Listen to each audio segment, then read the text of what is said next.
Last Mango in Paris, Australian Amateur Sleuth, Book 6, written by Morgana Best, narrated by Amy Soakes. Chapter 1. We were sitting in the dining room at Cressida Upthorpe's boarding house. Mr. Buttons had insisted on giving it a good clean to celebrate the fact that his nemesis, Dorothy, had been arrested for murder, and so the silverware was sparkling. All the furniture had been waxed and polished within an inch of its life, and every piece of Victorian glassware and Victorian bone china had been washed. The conversation was lively, but that did nothing to lighten the gloomy atmosphere of the formal dining room. 2 small windows afforded the only light, and the block-out eyelet curtains in various garish colours blocked most of the early morning sunlight, doing its best to find its way in. Of course, it didn't help that one wall was lime green and the other bright red. The gloomy atmosphere was, I figured, also due to Cressida's latest painting. The huge oil on canvas took pride of place over the fireplace and was painted in every colour imaginable, primarily red. That was, no doubt, due to the subject matter: a giant octopus eating the head of a sailor. The anatomical detail was minute. Cressida addressed the new boarders. "It's lovely that you all arrived in time for breakfast so we can all meet." Cressida, and the only permanent boarder, the English gentleman Mr. Buttons, and I had become good friends in the short time that I had been in Little Tatterford, a small country town in rural New South Wales. Cressida had a penchant for applying makeup with a trowel, although she used far more finesse on her paintings. Right now, she looked as though she was auditioning for the lead in a new version of the scary film It. "I don't think that French chef is really French," Mr. Buttons said in a stage whisper. Cressida looked alarmed. "Hush, Mr. Buttons, he'll hear you." I groaned and put my head in my hands. "Please don't tell me you're going to turn against every cook from now on," I whispered to Mr. Buttons. The last cook had been Dorothy, a particularly unpleasant woman, and Mr. Buttons had insisted she was responsible for every crime in Little Tatterford. In the end, it turned out she was responsible for a murder. With Dorothy in prison, Cressida had wasted no time in replacing her with Albert Dubois, a French chef direct from Paris. "Lord Farrington advised me to hire him," Cressida said in a tone that showed she would brook no argument. Lord Farrington was Cressida's fat cat, and she was convinced that he spoke to her. Of course, no one had ever heard him do so. Still, it was uncanny how accurate his advice had turned out to be. Cressida stood up and fetched a cat treat from the nearest walnut credenza. Lord Farrington accepted it graciously. Mr. Buttons rolled his eyes skyward in response, and I was tempted to do the same. "Mr. Buttons, you have to admit that he's better than Dorothy," I said, hoping to placate him. "Anyone is better than Dorothy." Mr. Buttons offered me a cucumber sandwich, minus its crusts. I took one and popped it in my mouth. "Did you check his references thoroughly, Cressida?" Mr. Buttons raised one particularly bushy eyebrow. "Of course not," Cressida said snappily. "Lord Farrington vouched for him. I already told you that. Besides, Dorothy had references, and she was a murderer. What good are references? Oh, here's Chef Dubois now." The French chef appeared through the door with a flourish. "Is the breakfast to the liking?" he asked, in such a thick French accent that I was hard-pressed to decipher what he was saying. He was a short man, stick-thin and with a comb-over, as far as I could remember, as he was usually wearing a rather outsized chef's hat. He sported a particularly large handlebar moustache, and he looked like one of the line drawings from my high school French grammar book. All he needed was the French loaf of bread, a bicycle, and a spotted necktie. "The French toast is delicious," Cressida said, and then popped half a slice in her mouth in one go. "French toast isn't actually French," Mr. Buttons whispered, more quietly this time. "It's only a slice of bread, most likely stale, soaked in egg and milk and then fried. It's not French, and he's not French, I tell you. Why, I spoke to him the other day in my perfect French, and he muttered something unintelligible in response. He told me he came to Australia to learn English, Cressida whispered. Maybe that's why he doesn't want to speak French. Mr. Buttons nearly choked on his cucumber sandwich. My dear woman, why would anyone want to come to Australia to learn English? That is the most preposterous thing I have ever heard. One of the new boarders, a rather large and powerful-looking man by the name of Dennis Stanton, addressed the chef. This food is good. What's your name again? Albert Dubois, isn't it? The French chef gasped and clutched his throat. No, it is certainement not Albert Dubois. It is Albert Dubois. Dennis Stanton frowned. That's exactly what I just said. The chef's face turned red, so red that I thought he might have a stroke. No, you said Albert Dubois, but it is Albert Dubois. He made a strangling sound at the back of his throat. Dennis appeared perplexed, and I was also. One of the other new boarders tried to stifle a giggle without much success. The chef left the room in a hurry. Now, please tell me your names again, Cressida said, and don't be upset if I get them wrong at first. We're on a first-name basis here. In case you've already forgotten, I'm Cressida, and this is Mr. Buttons. Her hand flew to her throat. Oh, Mr. Buttons is the only one not to use his first name. He's English, you see. She smiled and nodded as she said it. And this is Sybil, who lives down the end of the lane in that little cottage. Please introduce yourselves to each other. Dennis went first. My name is Dennis Stanton. I lived in Sydney for years, but I'm escaping the hustle and bustle of city life and having a sea change. I'm looking around Little Tatterford for a nice house to buy. And my name is Wendy Mason, the woman who had tried not to laugh said.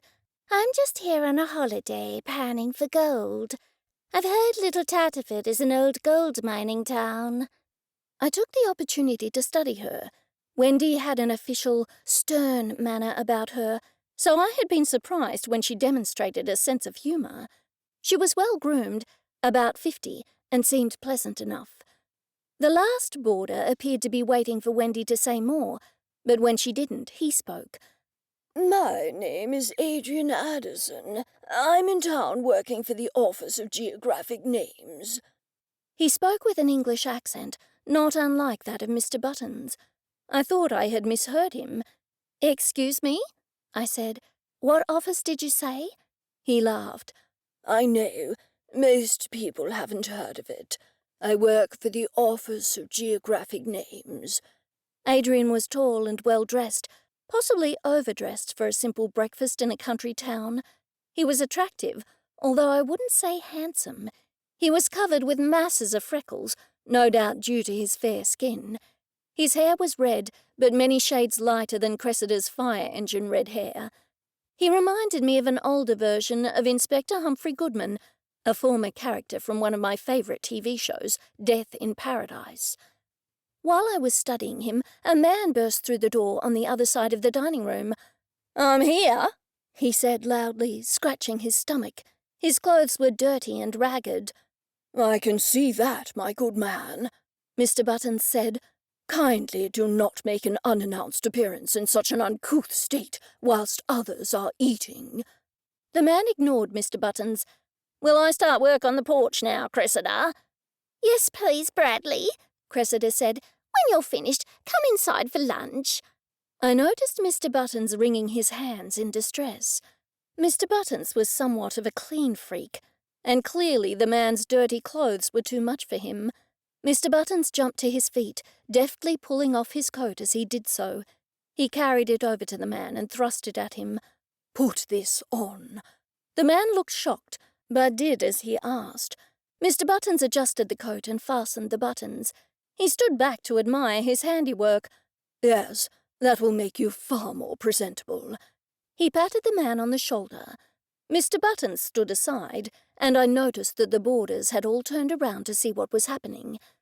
The man looked past Mr. Buttons and gasped. His eyes went wide. He clutched his throat and hurried through the door without saying another word.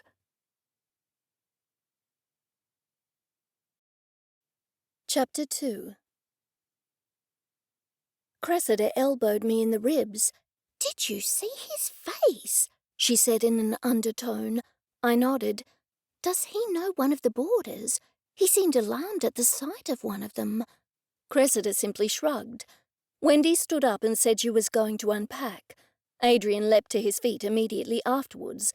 They walked out of the room chatting. I idly wondered if they were really here to have an affair and were simply pretending they didn't know each other, but I soon dismissed that notion as fanciful. Dennis likewise yawned and stretched, and then excused himself. "The new boarders all seem nice," Cressida said once they had left. "What does Lord Farrington say about them?" Mr. Buttons asked rather waspishly. Cressida appeared to think he was serious. "I haven't asked him. You see, Lord Farrington doesn't like it when I ask him questions. He is happier simply to volunteer information to me." She nodded so hard that one of her false eyelashes fell off into her coffee. I debated whether to mention it to her, but thought the better of it. I sipped my own coffee after examining it for one of her false eyelashes. I wondered if all small towns were filled with eccentrics. Cressida was still talking. "Sybil, have you had one of your premonitions lately?" I shook my head. "No, but I did have a weird dream last night that woke me up." I occasionally had dreams that turned out to be true, and some of them were daydreams. I hesitated to call them visions. They made me quite anxious, and I preferred not to have the ability. "What was it about?" Cressida pressed me. I shook my head, not wanting to go into the details. "It was just a dream about those detectives coming." Mr. Buttons cleared his throat. I looked up to see him picking crumbs from the table and forming them into a neat pile on a plate. "Which detectives, precisely? We have had more than our fair share of homicide detectives in this town. I assume they were homicide detectives." "Yes, Detective Roberts and Detective Henderson," I said. "The ones we didn't particularly like." Cressida frowned. "That is a worry." Mr. Buttons stood up and clutched the plate to his chest. "I'm going outside to feed these crumbs to the magpies," he said. "They have formed quite an attachment to me." "That's because you feed them," Cressida said. Mr. Buttons did not respond, but disappeared through the door. Cressida shrugged and turned to me. "How are things between you and Blake?" I beamed, unable to keep the smile off my face. Blake was my boyfriend, the town's sergeant. "Really good." I was about to say more when I heard a loud bellow. Cressida and I looked at each other and then ran from the dining room. "It sounded like it was coming from out the front," Cressida said, taking off at a fast pace, with me hard on her heels. Mr. Buttons burst through the door, his face white. "He's dead." "Who's dead?" I asked him. He did not respond, but pointed out the door. Cressida and I clutched each other and edged outside the house. There, lying on his back, was Bradley Brown. A thin wire was wrapped around his neck, and a mango was stuffed in his mouth. "He might not be dead," Cressida said. "Quick, Sybil, ring for help." I immediately called an ambulance, gave them the directions, and then called Blake. "Blake, there's a dead man at the boarding house. He's been strangled and, suffocated," I stammered. "He looks dead to me, but I called an ambulance just in case. Cressida is giving him mouth-to-mouth." As I spoke, she looked up at me and shook her head, but continued to administer CPR. "Murder? Another murder?" Blake said in disbelief. The line went dead. I assumed he was already on his way to the boarding house. "Who would want to murder a handyman?" Mr. Buttons said. "He was rather untidy, but he didn't have a wife who would want to murder him, or any relatives that he mentioned." I couldn't quite follow the logic of Mr. Buttons' words, so I simply nodded. I could not believe there had been another murder at Little Tatterford. I took Mr. Buttons' arm, and the two of us stood there, leaning over Cressida as she worked on the man. I breathed a sigh of relief when I heard sirens in the distance. The police station was only 5 minutes away. Blake's police vehicle screeched to a halt outside the boarding house gate, as did one of the local fire engines. I was surprised to see it, until I remembered that the local firefighters were trained as emergency first responders. The closest ambulance was in the nearest town of Farmerdale. The firefighters beat Blake and Constable Andrews to the body, only just. Cressida stood aside as they examined the body. "He's gone," one of the paramedics said after an interval. "His mouth was full of that mango there," Cressida said, pointing to the remains of the mango. "I had to pull it out of his mouth to give him CPR." "He was strangled," the same paramedic said, pointing to the wire around the man's neck. Blake put his arm around me. "I'll take the three of you inside, and then I'll be back to speak to you two," he said to the paramedics. "Andrews, stay out here." I expected Blake to take us into the living room, but he stopped just inside the door. I figured he didn't want any stray boarders going outside to the crime scene. "What happened?" Blake said simply. He pulled a notepad and pen from his jacket pocket. "I was the one who found the body," Mr. Buttons said despondently. "I was coming out to feed crumbs to the magpies when I saw him there." "And Cressida and I heard Mr. Buttons yell, so we ran out to see what had happened," I added. Cressida at once started CPR. Blake patted Cressida on the shoulder. "Good work." Cressida pulled a tissue from her pocket and wiped her eyes. "It was too late. I knew that, but I wanted to give it my best shot." Blake made notes and then looked up at us. "This is the new handyman, right? What's his name?" "Bradley Brown," Cressida said simply. "He was a criminal." Mr. Buttons and I gasped. "A criminal," Blake said. "Don't tell me he was the Bradley Brown, Little Tatterford's most infamous criminal, if you don't count the bushranger Thunderbolt." Cressida folded her arms over her chest. "Bradley hasn't been a criminal for years. He was released from prison recently. He was quite honest about it, so I thought I should give him a chance. After all, he had served his time." "His time for what, precisely?" Mr. Buttons asked through gritted teeth. Cressida's eyes shifted from side to side. "Some sort of robbery." Her tone was defensive. "Robbery?" Mr. Buttons bellowed. "Are you quite out of your mind, my good woman? That is most unseemly. What if he tried to rob one of us?" Cressida made a snorting sound. "It wasn't that sort of robbery, Mr. Buttons. It was an armed bank robbery. Since this is a boarding house, not a bank, we were perfectly safe." She smiled widely. Mr. Buttons and I exchanged glances. Blake rubbed his forehead. He let out one long, slow breath, and then asked, "The wire that was around his neck, has anyone seen it before?" We all shook our heads. "And the mango? There was a box of mangoes outside. What were they doing out there?" "Our new French chef, straight from Paris, put them out there," Cressida explained. "They were frozen, so he put them out there to thaw. Of course, mangoes aren't in season yet, so he could only get frozen ones." "I'd look into this so-called French chef if I were you, Blake," Mr. Buttons said with a look of resolve on his face. "He's not really French. I find it strange that he turns up here, and then there's a murder." That reminded me of something. "Blake, we were all having breakfast." I would have said more, but Blake held up his hand. "Who is all? That leads me to my next question. Who is present in the house right now? Who are the boarders?" "Well, there's a charming man by the name of Adrian Addison," Cressida said. "There's also a woman by the name of Wendy Mason and another man called Dennis Stanton. They all seem utterly pleasant. We only have 3 boarders at the moment. I hope they don't leave now that there's been a murder." "And where are they now?" Blake asked her. "They all arrived this morning, so they're all up in their rooms, as far as I know," Cressida said. Blake nodded. "All right, then. I'll have to question them." I tugged on Blake's sleeve. Bradley came into the dining room to ask Cressida if he could start work on the porch, and Mr. Buttons gave him his coat. Blake turned to Mr. Buttons. "Why did you give him your coat? Was he cold?" "I do not know whether or not he was cold. But one thing I do know is that he was dirty. I gave him my coat to cover up the worst of the filth." Blake raised his eyebrows, but simply said to me, "Go on."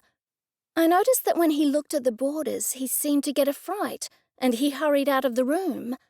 "That's right," Cressida said. "Sybil and I spoke about the matter at the time. His reaction was noticeable." "And was the French chef in the room at the time?" Blake asked her. "Yes, he was," Mr. Buttons said. I shook my head. "I don't think so. I don't think he was. Are you sure, Mr. Buttons?" Mr. Buttons looked perplexed. "Actually, I'm not sure. Do you remember, Cressida?" Cressida shook her head. "No, I can't remember if he was in the room." "All right, you three stay here and don't let anyone outside. I need to speak with the paramedics, and then I'll be straight back." He waved his finger at us. "Stay here. I mean it."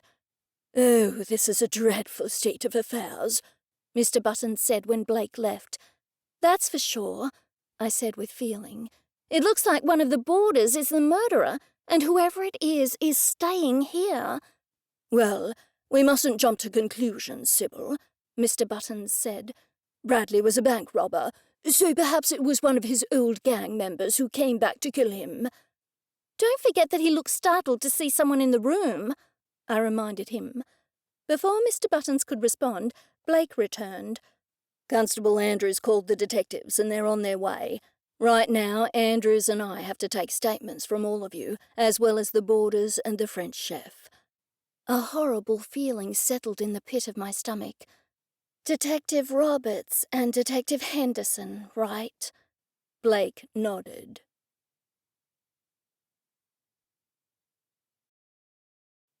Chapter 3. Cressida wrung her hands. "You don't think the police will blame Mr. Buttons for the murder, do you?" "I'm sure they won't," I said, although I wasn't sure at all. "I know he found the body, but he had only just gone outside. He didn't have time to kill anyone." Cressida looked unconvinced. "Why do you think those horrible detectives took him down to the police station?" "That's normal procedure, Cressida," I said. "But they're going to question us here," she protested. Lord Farrington came up and yowled loudly. Cressida bent down to stroke him. "We didn't find the body. We're only witnesses after the fact, if there's any such thing. Mr. Buttons was the one who actually discovered the body. Try not to worry, Cressida." She didn't have a chance to respond because two surly-looking men entered the living room. "Well, if it isn't Sybil Potts and Cressida Upthorpe," Detective Roberts said smugly. "This town has had so many murders that it's a wonder anyone is left. Wouldn't you say so, Henderson?" Detective Henderson merely nodded.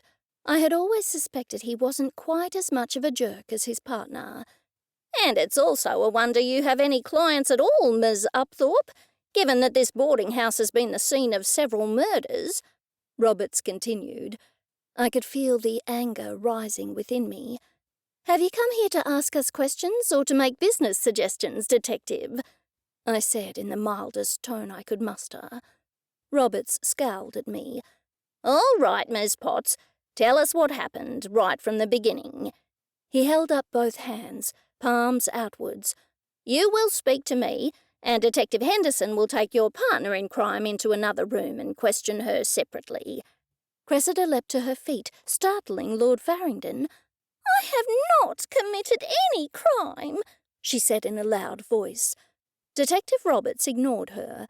He took a seat opposite me on a rather hideous Victorian grandmother chair, upholstered in a paisley design in bright hues. I knew that chair needed restuffing, so I took no small delight in seeing him shift about uncomfortably. "From the beginning," he repeated. "Cressida and I heard Mr. Buttons scream," I began, but once more he held up both hands. "Please relate your account from your perspective only, Miss Potts. You have no way of knowing what Miss Upthorpe heard, unless she told you." His comments rankled, but I pushed on. "I was talking to Cressida when I heard Mr. Buttons scream.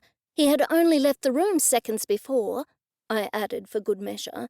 just in case he thought Mr. Buttons had time to commit the murder.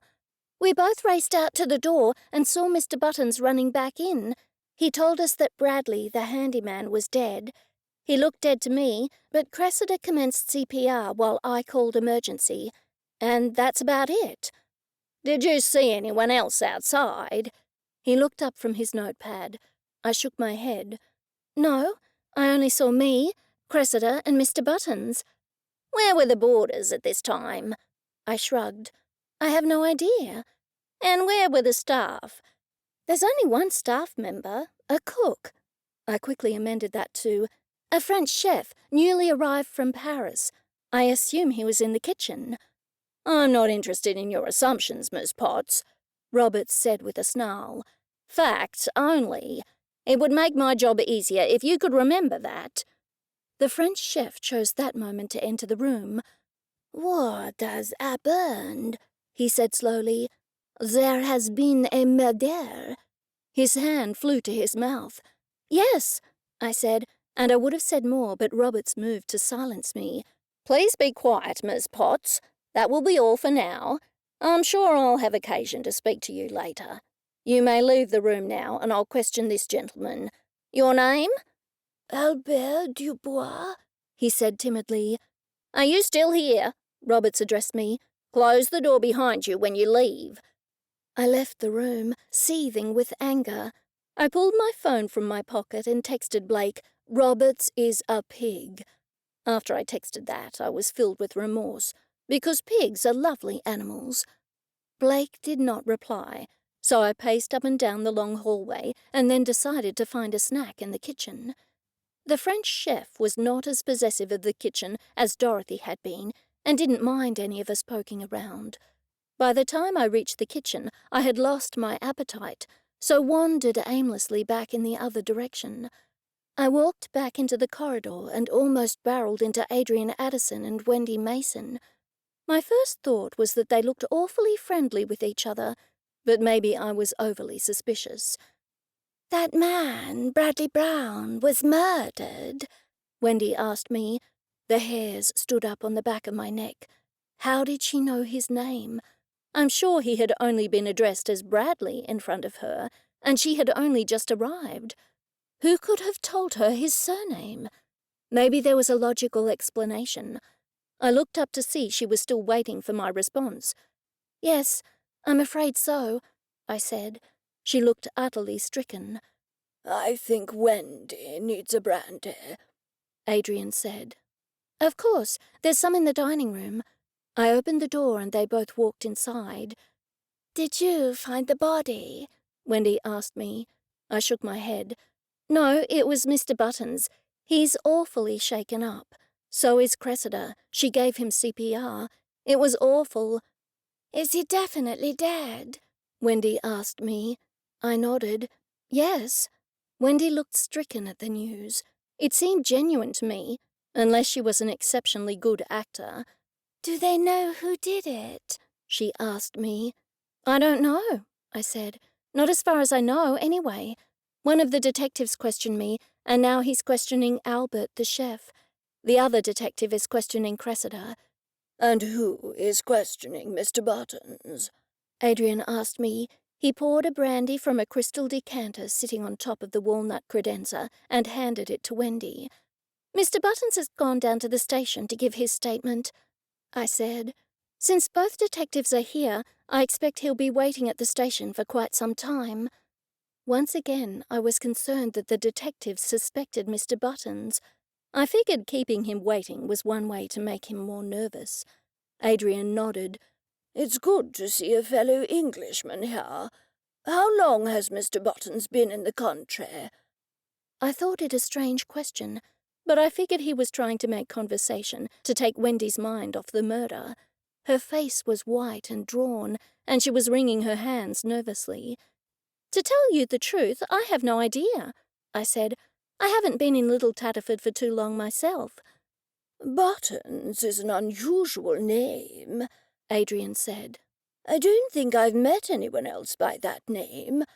Wendy had finished her brandy and held her glass out for another. Adrian duly refilled it. "Does Mr. Buttons have any family in Australia?" Adrian asked me. I became suspicious. These questions seemed more than idle conversation. "I don't know," I said. "You'll have to ask him. Why are you so interested in Mr. Buttons?" Adrian's eyes narrowed. "I'm sorry to pry. It's just nice to run into a fellow countryman, that's all." It was clear to me that he was lying. But why? I had no time to puzzle over the matter, because the French chef barreled into the room in tears.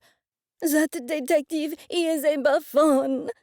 "A buffoon?" I asked him. He nodded furiously. "Oui, an idiot, a clown, a buffoon. He asked me so many questions. Why would he think I would murder the man? I did not even know him." He burst into tears and ran into the kitchen. I was relieved that Cressida wasn't here to see this. She would worry that such a scene would make the boarders leave. "I do hope you're going to stay on," I said to Wendy and Adrian. "The murder is nothing to do with the boarding house. The victim was a convicted criminal, and he did odd jobs for everyone around town. He could have been murdered anywhere." I nodded as I spoke, doing my best to appear convincing. It was Adrian's turn to look shocked. "He was a criminal?" I nodded. "Cressida told me he had recently been released from prison. He was a bank robber, so I suppose one of his criminal associates murdered him." "Why would they do that?" Adrian asked me. "I don't have the slightest clue," I said honestly. "I do hope you won't leave." "I have no intention of leaving," Adrian said with a smile. "It is an awful shock, but as I'm posted to Little Tatterford for work, I expect one accommodation place in a small country town is no more dangerous than another." Wendy readily agreed. "If he was a bank robber, then clearly there isn't a serial killer on the loose," she said. "They say lightning never strikes twice in the same spot." She polished off her brandy in one gulp. Adrian patted her shoulder. While I was pleased that they had agreed to stay on, I was a little suspicious. If I was staying at a boarding house where someone was murdered, I would certainly hightail it out of there at the first opportunity. I suspected they had an agenda for staying here, and it wasn't the first time I had thought that. My phone vibrated in my pocket. I pulled it out. The message was from Blake. "I agree. Are you working today? I want to call over later." I texted Blake back to tell him I didn't have any appointments and that I was looking forward to seeing him. In fact, I had left the week clear to catch up on paperwork. My dog grooming business was doing well, but it was hectic.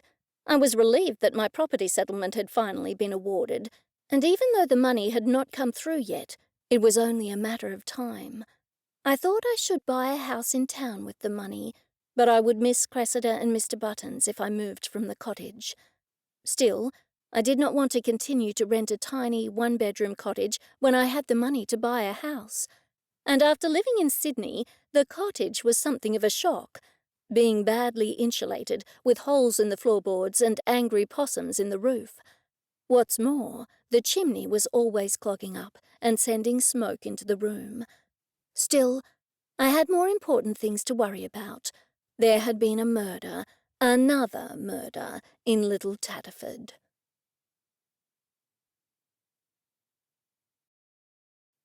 Chapter 4.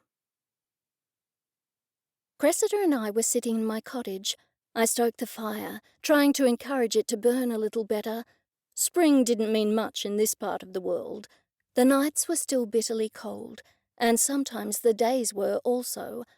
I noticed Sandy, my Labrador, eyeing a fire starter cube, so I snatched it from her reach. "What is it with Labradors?" I asked her. "Why do you think everything is edible?" She stared at me and drooled. "An ugly fool, and I cannot repeat the rest of the sentence that came out of Max's beak. Max, my sulphur-crested cockatoo, used to be a very polite bird, until my ex-husband trained him to use foul language while he had temporary custody of him. "Max!" I exclaimed, blushing, although I knew my admonitions would do no good. I'm worried that Mr. Buttons has been at the police station for so long, Cressida said sadly.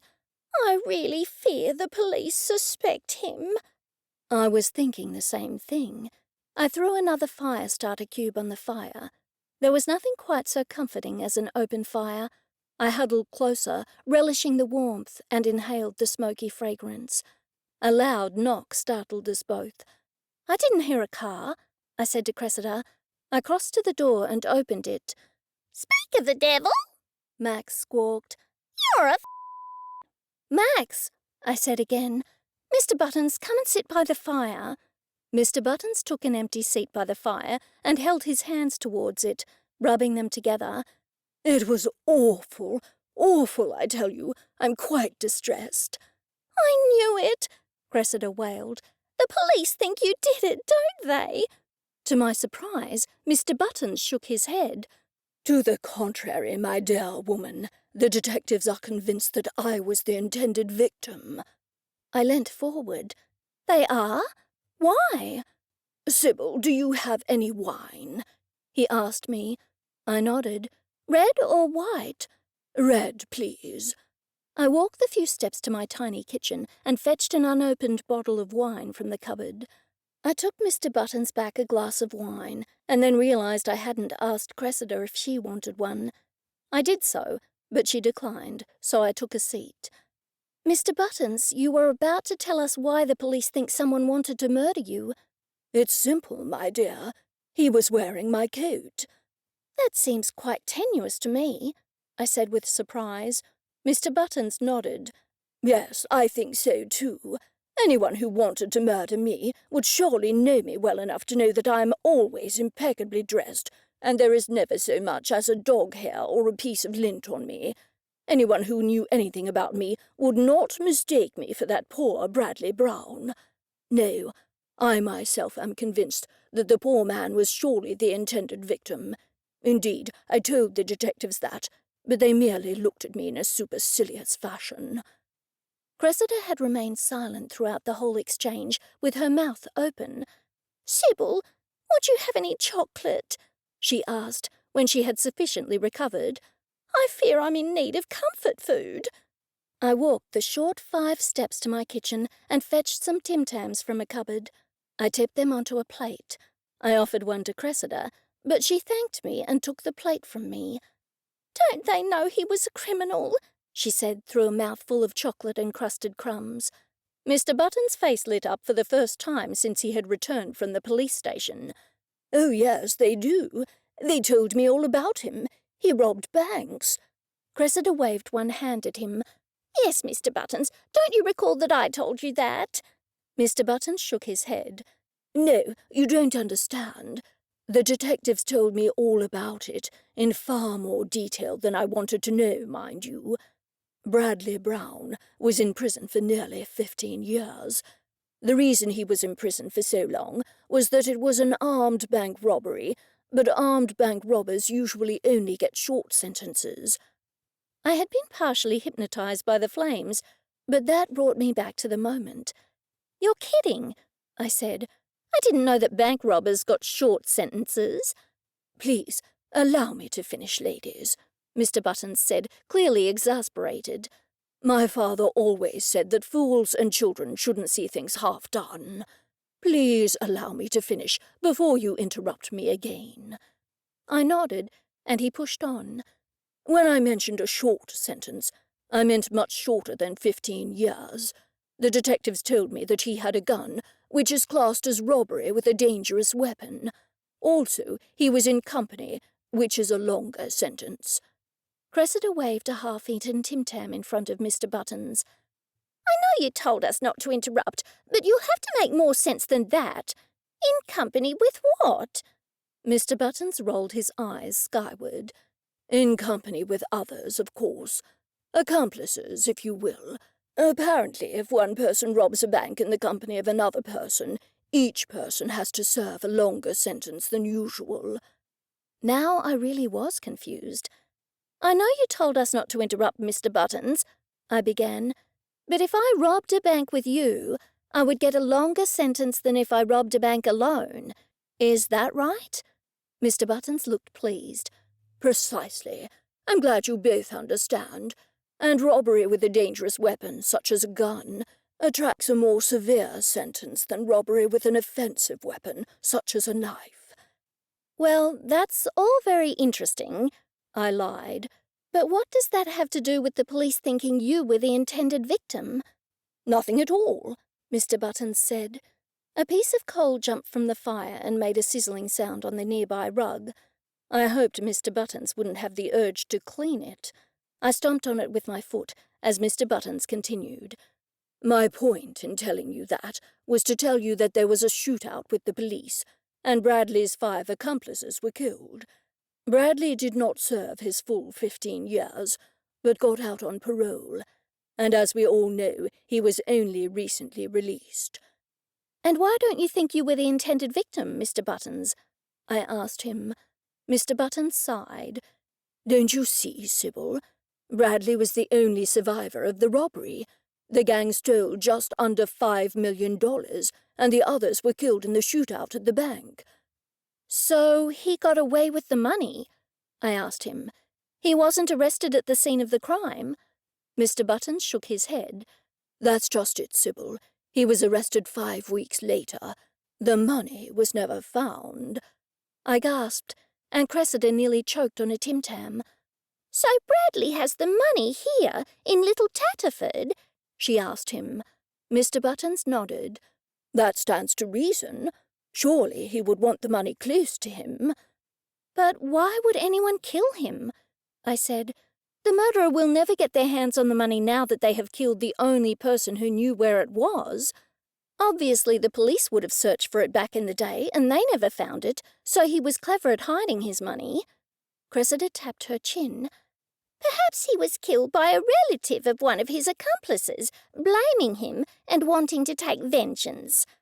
"Possibly," Mr. Buttons said, but I could tell he was only humouring Cressida.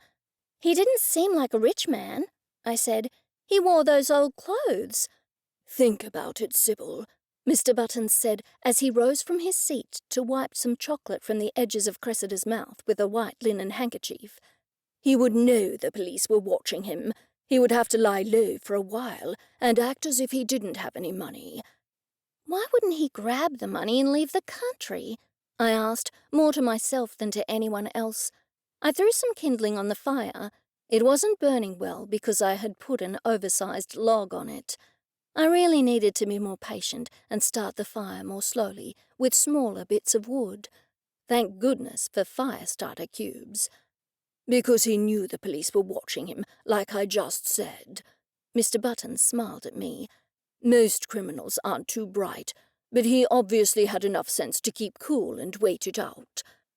"I'm still trying to figure out who killed him," Cressida said.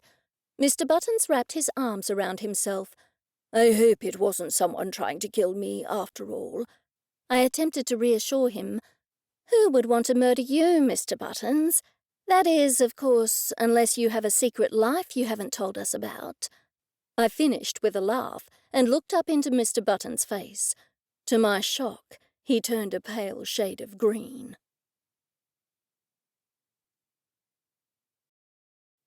Chapter 5. I was about to ask Mr. Buttons what was wrong when he stood up abruptly. "I must pop out to get some more firewood." As Mr. Buttons opened the front door, Blake stepped inside. He walked straight over to me and wrapped his arms around me. I hugged him back, not caring that we had an audience. "Get a room, you two Max squawked. "Get off!" "Shush, Max," everyone said in unison. I reluctantly stepped away from Blake. "Is Detective Roberts going to give you a hard time about dating me again?" Blake shook his head. "No, don't worry about that. You're not a suspect this time." Mr. Buttons came back with some wood and put it in the wood box. He then dusted himself down frantically, an act which caused tiny pieces of bark and dirt to fly through the air. Mr. Buttons let out a shriek and ran to the bathroom. I figured he had never touched anything as dirty as firewood before. I was now even more sure that he was hiding something. "Do they have any idea who did it?" Cressida asked Blake. offering him the last Tim Tam on the plate. Blake thanked her but declined, and then shook his head. Mr. Buttons re-entered the room, looking flustered. "Blake, do you agree with the detectives that I was the intended victim?" Blake sat on the sofa. "No, I don't." He pulled me down next to him and put his arm around me. Cressida nodded vigorously. "That's what Sybil and I thought." Mr. Buttons tapped his chin. "It makes no sense. I was telling the ladies just before you arrived that if someone wanted to murder me, then they would surely not mistake me for a person as untidy as Bradley Brown." Blake and I exchanged glances. "Mr. Buttons thinks that Bradley Brown hid the millions from the bank robbery somewhere in town," I told Blake. Blake's forehead immediately creased. "The detectives have already ordered a search of Bradley's house and the grounds, and they haven't turned up any sign of the money." "Would he have left it in a safety deposit box like you see on TV?" I asked him. "That's surely safer than having it in the house, say, under floorboards or something. What if the house burnt down?" Blake shook his head. "The police were looking for a key, but turned up nothing. The only keys he had were to his car and his front door. Actually, the police practically pulled his house apart looking for it. They had a team in from Sydney." I was impressed. "That fast?" "I suppose they looked in the roof and behind paintings and under the floorboards," Cressida said. Blake smiled. "They certainly did. They looked in the chimney and in every nook and cranny. They pulled his car apart, too." "I'd say he buried it," Mr. Buttons offered. "He was a strong man, so he could have dug a deep hole." Blake crossed his arms over his chest. "The police have been looking for that money for years and haven't turned up any sign of it. They had over a decade to look for that money. Bradley might have been expecting a raid at his own home, so he hid it somewhere else. That makes sense anyway." "Where else could he hide it?" I asked. "It obviously had to be somewhere where no one else would find it." "I agree with Mr. Buttons." Blake nodded in his direction. "My best guess is that he buried it." "But I thought you said he didn't bury it at his own house," I asked him. Blake let out one long sigh. "This is only a guess, mind you, but I suspect he hid the money somewhere where he was working." I thought about it for a moment. "He was working all over town, wasn't he, Cressida?" I asked her. Cressida nodded. "He was working for me more, but he did tell me he had odd jobs all over town." Blake leant forward. "I shouldn't be telling you this, any of it, but Roberts and Henderson checked his appointments book. He did have random odd jobs here and there, but they were all in the town itself. This was the only place he worked at that was out of town." "And that's significant because—" My question hung in the air. "Like I said, I'm not supposed to tell you this," Blake said, "but Roberts and Henderson think Mr. Buttons is the intended victim. On the other hand, I think the murderer was someone who was after the robbery money, and as it wasn't found in Bradley's place, I think it was buried or hidden somewhere in the grounds of the boarding house." Cressida jumped to her feet, knocking over the plate and the one remaining Tim Tam. Somehow I managed to grab the Tim Tam before Sandy ate it. Mr. Buttons leapt up and dusted the chocolate crumbs from Cressida's bright orange jeans. "But Blake, that doesn't make sense," I said. "Shouldn't the murderer have tortured Bradley and made him tell him where the money was? He obviously hid it very carefully, so now the murderer has no hope of finding it."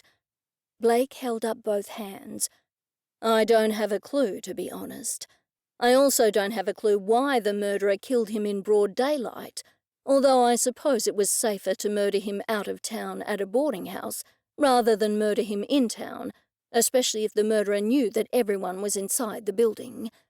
"Still, it's quite a risk," I said. Blake agreed. "And it's not as if the murderer was trying to make Bradley tell him and then went a little too far, because the murderer certainly would not have done that in broad daylight on the boarding house porch."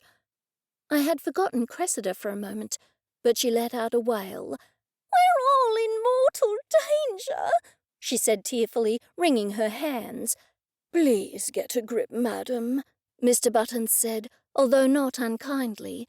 "This is no time to fall apart." I'm afraid Cressida is right, Blake said, his tone grim. I do happen to think you could all be in danger. If the murderer was so brazen as to murder Bradley Brown in broad daylight and in the open, then it stands to reason that the murderer could be quite brash. It also seems to me that the murderer thought he had a good lead on the money, because surely he wouldn't have risked killing Bradley otherwise. And you think the money is buried at the boarding house? Cressida said, her voice little more than a whimper. Buried or hidden, Blake said. Cressida, did Bradley ever do any work inside the house? Cressida shook her head. He'd come in for a cup of tea or a snack or meals, but he was never wandering loose around the house. That means the money is likely hidden somewhere outside, Mr. Buttons said. Blake, he did do some repairs to the roof. Blake's face was grim. Look, I have to tell you that my hands are tied in this matter. Roberts and Henderson don't appear to realize any of this because they're convinced you were the intended victim, Mr. Buttons. What are we going to do? I asked him. Blake shook his head. Nothing. Nothing at all, Sybil. You have to promise me that you won't investigate. And that goes for all of you. Don't look for the money and don't investigate. The murderer could quite possibly be someone at the boarding house, and if they have the slightest inkling that you're looking for the money, then your lives could be in danger. Am I making myself quite clear? Mr. Buttons saluted. Cressida snickered, and I nodded solemnly. Blake's eyes narrowed. I'm still on duty, so I have to leave now. I want you all to give me your solemn word that none of you will investigate this or look for the money. We all nodded. Blake looked at me. Sybil? I nodded again. Sure, I won't investigate or look for the money. Blake gave me a long, penetrating look and walked to the door. Mr. Buttons hurried after him and then peeked behind the curtains. Okay, he's gone. Sybil, I expect you had your fingers crossed behind your back. I nodded. Sure did. I did too, Cressida said. I'm sure you don't want to lie to Blake, Sybil, Mr. Buttons said, but we have more pressing matters on our hands. Blake himself told us that Roberts and Henderson think I was the intended victim, and that means they will neglect to turn their attention to the real perpetrator of this crime. What's more, Blake told us that we could be in danger. I know he said we might only be in danger if the murderer caught us snooping, but if the money is at the boarding house, then we are in danger anyway. We have no option but to investigate. Is everyone in agreement? Cressida clapped her hands. How thrilling! Another murder investigation. Her face fell. I don't mean to sound happy, because poor Bradley is no longer here. I don't like lying to Blake, I said, but I don't see that we have any other option. If those detectives were doing their duty, then we wouldn't be put in this position. If we don't find out who the murderer is, I agree that we could all be in danger. Sybil, didn't you say that Bradley looked shocked when he saw one of the people in the room? I was about to answer when Cressida interrupted me. That's right, Mr. Buttons. It was just after you gave him your coat. You stood aside, and then the boarders were turning around looking at him. He saw one of them and gasped. Right after that, he left the room as fast as could be, as if all the hounds of hell were after him. And we were trying to remember if the French chef was in the room at the time, I reminded her. Mr. Buttons tapped his chin. I think he was. I held up my hands in a gesture of helplessness. I really can't remember if he was. Mr. Buttons shrugged. Nevertheless, we will have to treat him as a suspect. So that leaves us 4 people to investigate. The French chef and the 3 boarders, Dennis Stanton, Wendy Mason, and Adrian Addison. I agreed. They all had the opportunity. Oh, that reminds me, Mr. Buttons. Adrian was asking a lot of questions about you. Mr. Buttons' jaw dropped open, but he quickly recovered. What did he ask, specifically? I tried to remember. He asked how long you've been in the country, and he said that Buttons is an unusual name. Oh, that's right. He asked if you had any family in Australia. Mr. Buttons was visibly annoyed. How rude. What a busybody. I actually asked him outright why he was so interested in you." Mr. Buttons raised his eyebrows. "And what did he say?" "He said it was good to meet a fellow Englishman. You know, Mr. Buttons, I think there's more to it." "Pish-posh," Mr. Buttons said dismissively. "He's just a nosy busybody. Now we're going to have to investigate those 4 people, and my money is on Albert Dubois. At dinner tonight, our investigation will begin." The rapid change of subject did not escape my notice. Mr. Buttons had a secret, and Adrian Addison knew more about it than I did. Whatever could it be?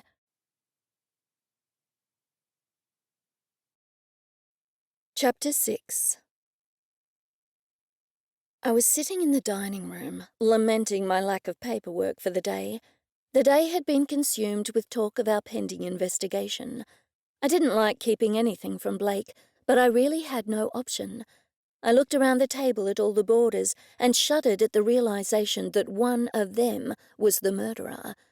That is, unless it was the French chef, Albert Dubois. Wendy and Addison seemed friendly, so I wondered if they were in it together. Perhaps one of them stood watch while the other one committed the murder. And then there was Dennis. He certainly had the upper body strength to strangle someone quickly.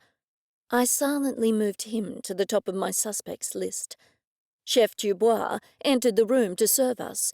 He looked flustered, but then again, he probably didn't have as much experience of murder as the rest of us. That is, unless he had committed the crime.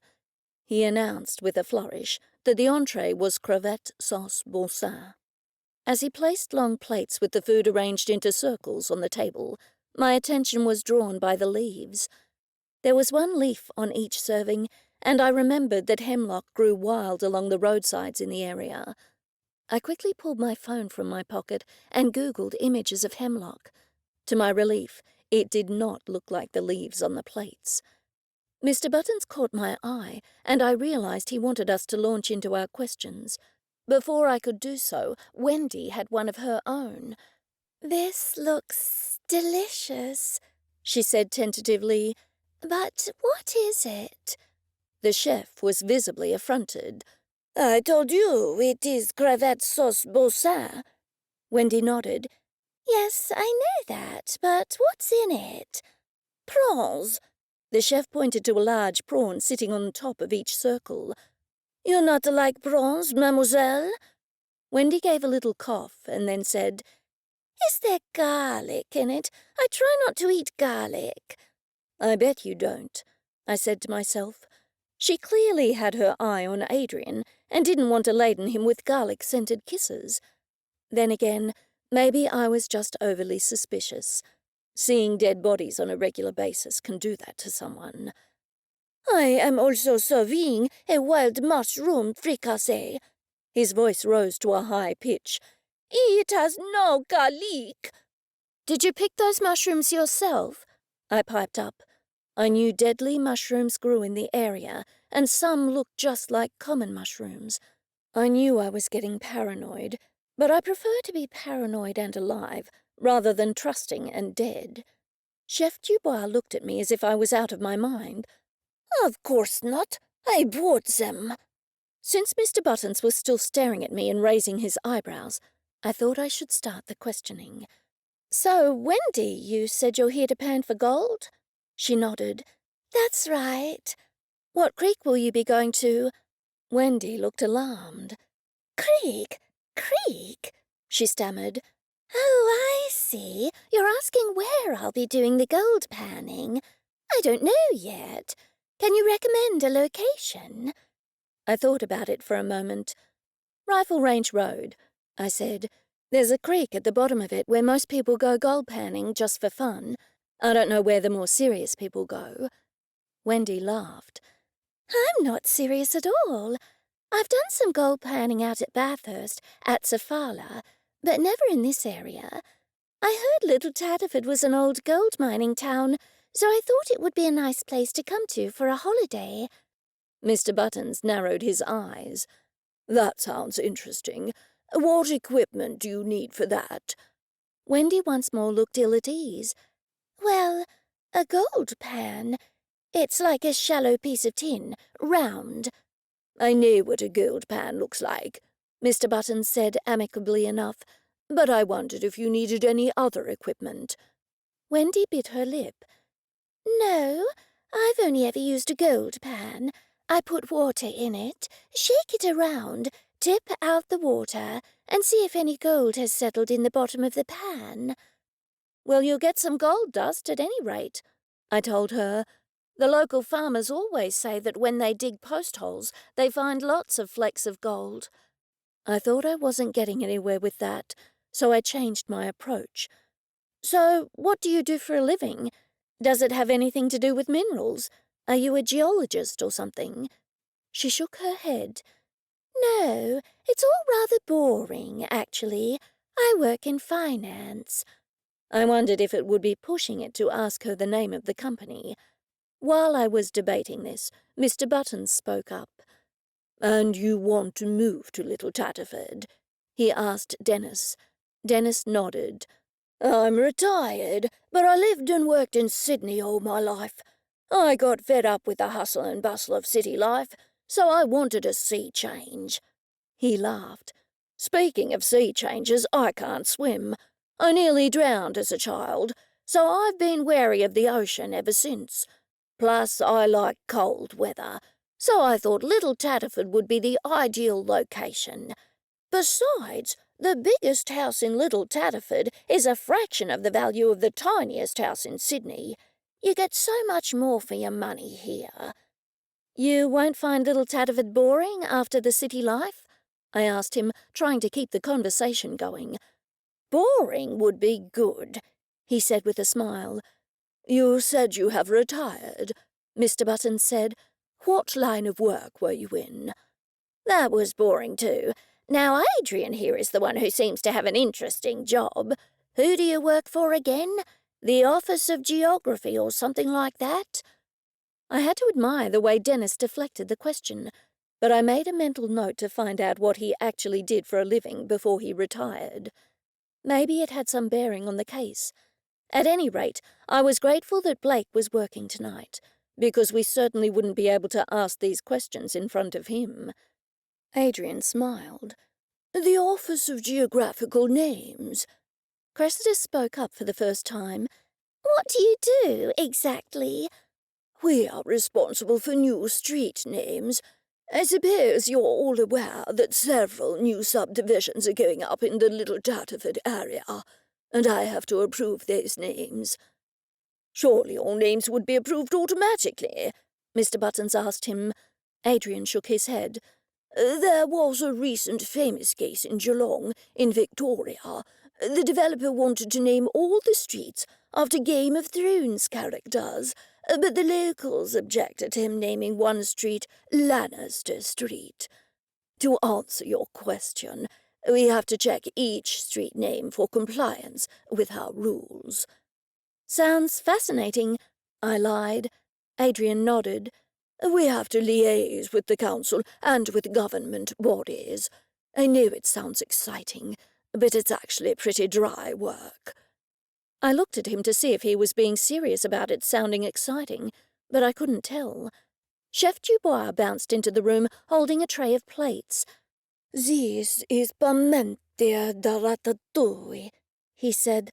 "I assure you, mademoiselle, it has very little garlic." Wendy smiled, despite the fact that the meal reeked of garlic. I seized the opportunity to question him. "Chef Dubois, we've all been talking about what we did before we came here. Did you come here straight from France?" He nodded. "Yes, straight from Paris. I am here to learn the English." With that, he scurried from the room. "Oh dear, the fire is going out." Cressida pointed, somewhat unnecessarily, to the fire. "I'll just pop outside and get some more wood. I didn't notice that the wood box was empty." There was a huge brass container in which Cressida kept the firewood for this room. I had no idea of its original use, but it looked quite impressive and imposing. "I'll go with you," I said, not wanting to point out that she shouldn't go outside in the dark alone, not with a murderer hanging around. We excused ourselves and walked into the kitchen. But just as I was about to open the door into the kitchen, Cressida caught my arm. She put one finger to her mouth and pointed to the door. I had no idea what she was doing until she put her ear close to the door. I did so too, and could hear the chef speaking. As no one was in the room with him, as far as I knew, that meant he was speaking on the phone. What's more, he was speaking in perfect English, not a trace of an accent, French or otherwise. I couldn't make out his words, and would have listened in some more, but Cressida opened the door and marched in. I thought she was going to say something about him speaking in English, but she did not. Chef Dubois, I'm sorry to go through your kitchen when you're preparing a meal, but we're out of firewood. The chef put his phone on a high shelf and swung around to us. It is of no matter. It is not good to be cold. He waved us through. I could hardly wait to get out to the woodshed to speak to Cressida. Once we were out there, I whispered, "Did you hear him speak?" Cressida nodded vigorously. "Yes, he was speaking English, not French, and in an Australian accent. So why is he doing that fake French accent?" "Maybe he's the murderer," I said. Cressida gave a little laugh. "You sound like Mr. Buttons." I had to laugh too. Okay, so maybe he's not the murderer, but clearly he has reasons of his own. What should we do? "Nothing," Cressida said with raised eyebrows. "We'll just watch him. Sybil, are you sure you can't remember whether he was in the room when Bradley took fright?" I shook my head. I've been over it in my head again and again, but I can't remember one way or the other. Cressida let out a long sigh. "Me too," she said. "Oh, well, never mind. Let's get this wood inside before we freeze to death." After the boarders had all left the dining room and gone to their rooms, and the French chef had returned to his accommodation in Little Tatterford, we were free to speak. "Is Blake coming over tonight?" Mr. Buttons asked me. I shook my head. "No, he had to go to Sydney for a court case. He won't be back until tomorrow at the earliest." "Mr. Buttons, we have information." Cressida waved one finger at him. "And don't go jumping to any conclusions, Mr. Buttons, when you hear what we have to tell you." Mr. Buttons puffed out his chest. "My good woman, I never jump to conclusions." I spoke before he could make a long speech. When Cressida and I went out to fetch more firewood, we overheard Chef Dubois speaking on the phone. And guess what? He was speaking in perfect English. Well, in Australian English, and not a trace of a French accent. "He's the murderer," Mr. Buttons said with something akin to glee. Cressida groaned. "I thought you said you weren't going to jump to conclusions." "I'm not jumping anywhere," Mr. Buttons said patiently. "I told you something was wrong with him, didn't I? And I told you both that there was something wrong with Dorothy, but you didn't believe me, did you? And now she is in prison awaiting trial for homicide. I rest my case." "The French chef is certainly hiding something," I told him, "but we don't know just what at this point. He might not be a murderer." "Maybe he's a thief," Cressida said cheerfully. She slipped her hand over her mouth. "No, that can't be right. Lord Farringdon vouched for him. Mr. Buttons, Albert Dubois is on the straight and narrow, according to Lord Farringdon." Mr. Buttons narrowed his eyes, but did not respond. "I, too, have some news," he said. I looked at him expectantly. "The funeral is tomorrow." "Tomorrow?" Cressida exclaimed. "Isn't that rather too soon?" Mr. Buttons shrugged one shoulder. "Most likely. Detective Roberts asked me to go so I could be a decoy." "What do you mean?" I asked him.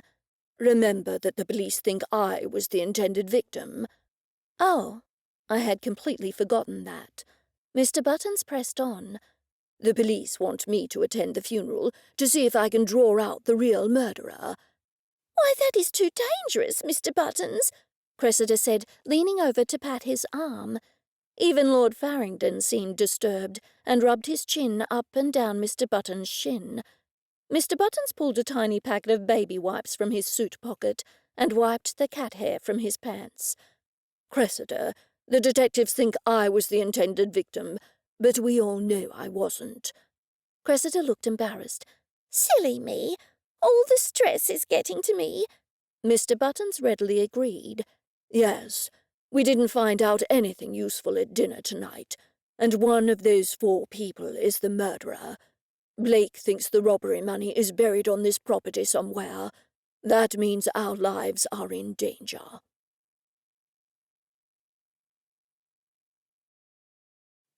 Chapter 7. I was sitting between Mr. Buttons and Cressida in a small wooden church building on the southern end of town. The building smelt musty, and I wished one of the old sash windows could be opened to let in some fresh air. It was cold, but not unbearably so, although the only heating was from electric heaters, which were restricted to the vicinity of the pulpit. Next to the pulpit was a wooden frame with the numbers of the hymns on gold cards, and under that was a chalkboard with the words "Turn or Burn" scrawled in big letters. It was a dreadfully dreary church building, with the only colour being the Sunday school bulletin board to our left. The sign, above a mass of pictures, announced they were drawn by children under the age of 6. As far as I could tell, the topic was people burning in hell. Flames seemed to be the dominant trope. "Cressida, have you been teaching art to the children of this church?" Cressida smiled broadly. "No, but what a good idea. Maybe I should start." "I'm so bored already," Mr. Buttons said, "and it hasn't even started. Blake has had a lucky escape, being stuck in Sydney at the court hearing. I wish I'd brought a book to read." "You shouldn't read a book during a funeral service, Mr. Buttons," Cressida admonished him. Mr. Buttons' eyebrows shot skyward. "Who says so? Who made those rules?" Cressida appeared to be at a loss. "I don't know, come to think of it. Perhaps I should have brought a book too." "It's good of the church to do his service for free," Mr. Buttons said. I looked at him. "I didn't know that." Mr. Buttons nodded. "Poor Bradley Brown didn't have any relatives at all. He had 0 family and 0 friends. Well, maybe he made friends in prison, but they're still in there." I thought it over. Surely not all his friends are still in prison. He was there a long time, so many of the men who were incarcerated would have been released by now. Mr. Buttons shifted in his seat. "Maybe so, but perhaps they realize there's going to be a strong police presence here, and so they didn't want to show." "Yes, it's so good of the church to pay for his funeral and associated burial expenses," Cressida said. "This church is the only one in town that gives free funerals for people with no friends or family. It's admirable, really." She tapped her chin. "I wonder if they'll ask for hefty donations to cover the cost." Mr. Buttons waved one hand at us both. "I think you ladies should sit over the other side of the room, just in case someone tries to kill me." He laughed. "Don't worry, I really don't think someone is after me. It's only those 2 bumbling detectives who think that." He nodded in the direction of the said bumbling detectives, who were standing at the side of the room. "If they're trying to be undercover, they're not doing a very good job," I said. It was obvious to anyone that they were police officers. Mr. Buttons elbowed me in the ribs. "Why are all the boarders here? And with the French chef at that?" Cressida stood up and waved to them. "Isn't that nice of them to come?" "But why did they come?" I said. "Don't you think that's suspicious?" Cressida looked taken aback. "Do you think all of them were in it together?" I looked at the boarders and the chef. They had taken seats halfway up the church on the right. Actually, that hadn't occurred to me before, but I suppose it's a possibility. "I don't trust that Adrian Addison," Mr. Buttons said darkly. "He's a troublemaker and a fool." Cressida sat back down.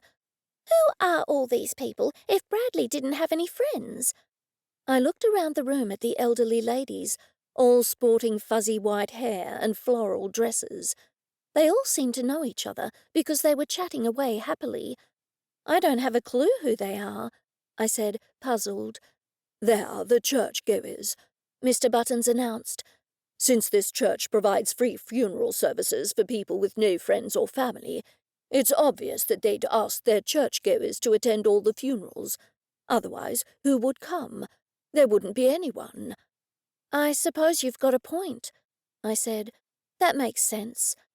My attention was drawn to two ominous-looking men in black suits.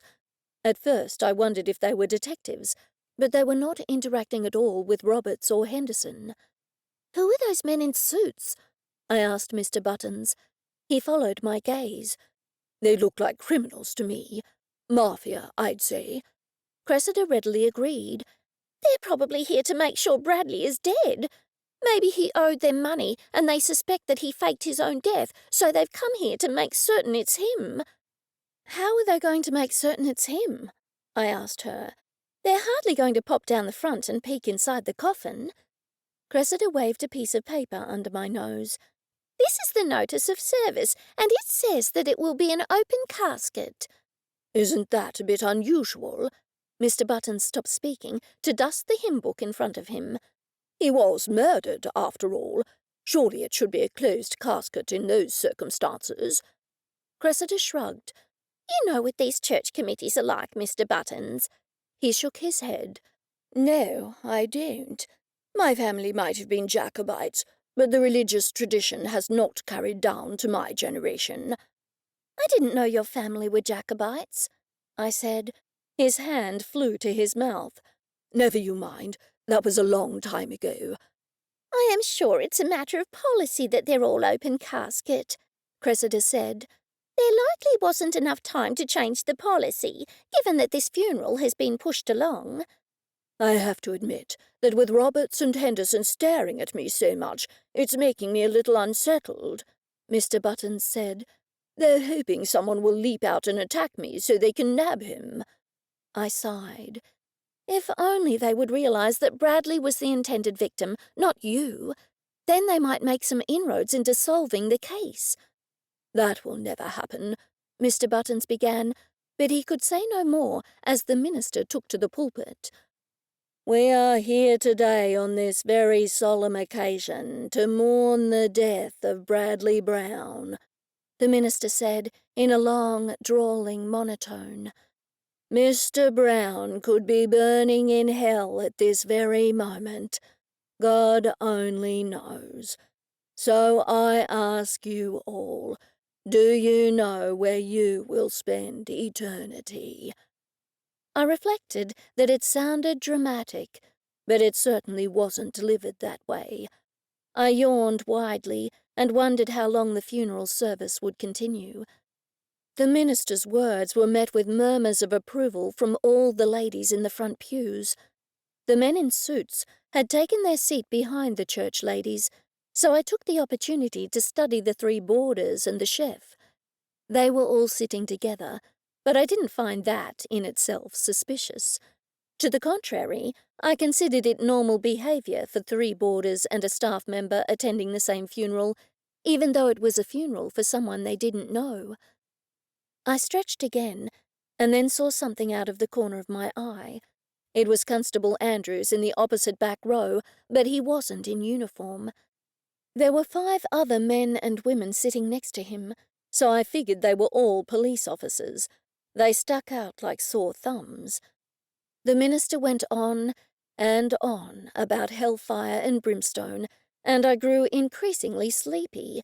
Mercifully, he finally stopped speaking and told everyone to line up and pay their last respects to Bradley Brown. "I don't want to go," I whispered. "I don't want to see him." "You can do it, Sybil," Mr. Buttons said in an encouraging tone.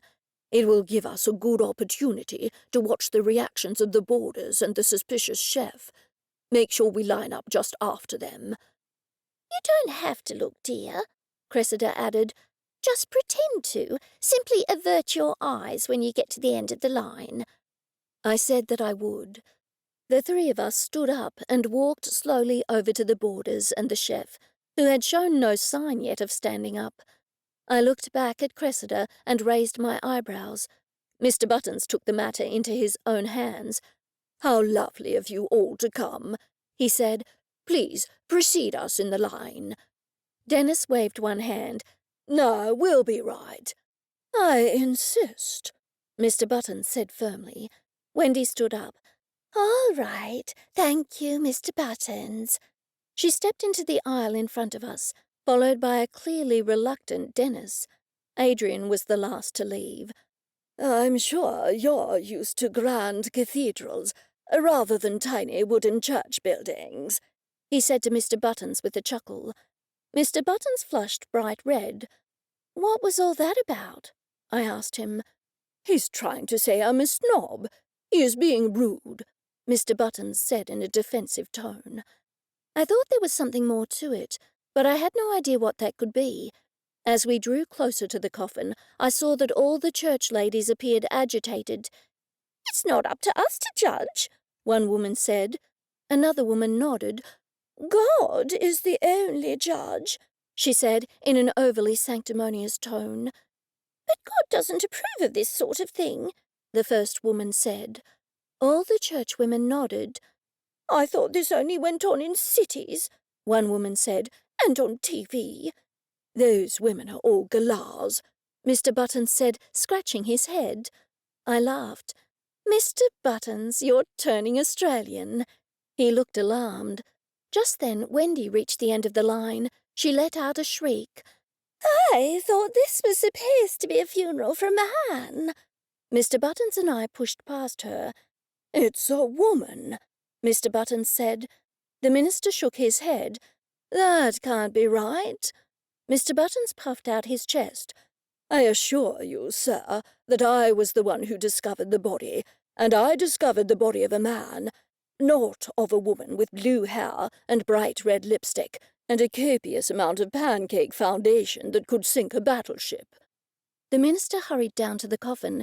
He gasped and slammed it shut, right on the French chef's hand. The French chef let out a string of words in perfect English.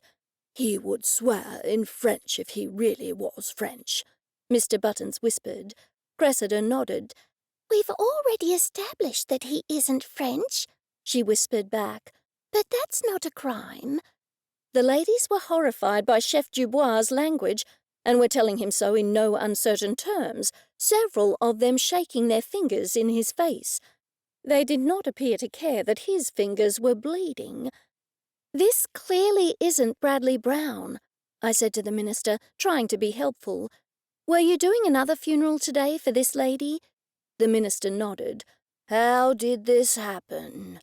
The funeral home has obviously delivered the wrong body, Mr. Buttons said. Can you call them and tell them? The minister scurried away to the pulpit. He held up his hands for silence. Everyone, please take your seats.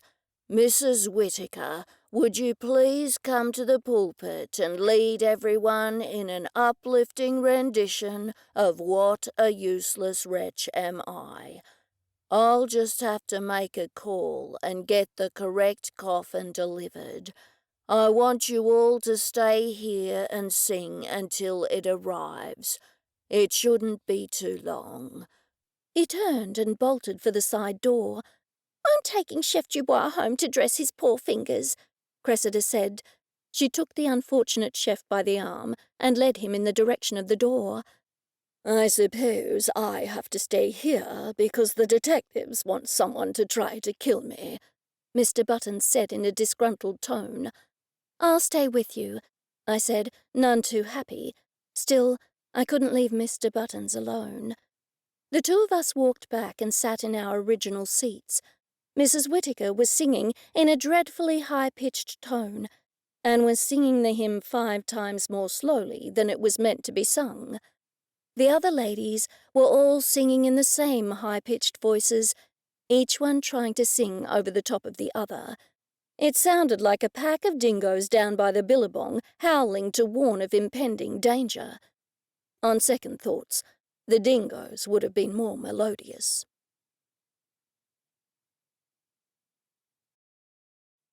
Chapter 8. Blake had called early that morning to say he was stuck in Sydney for at least another day.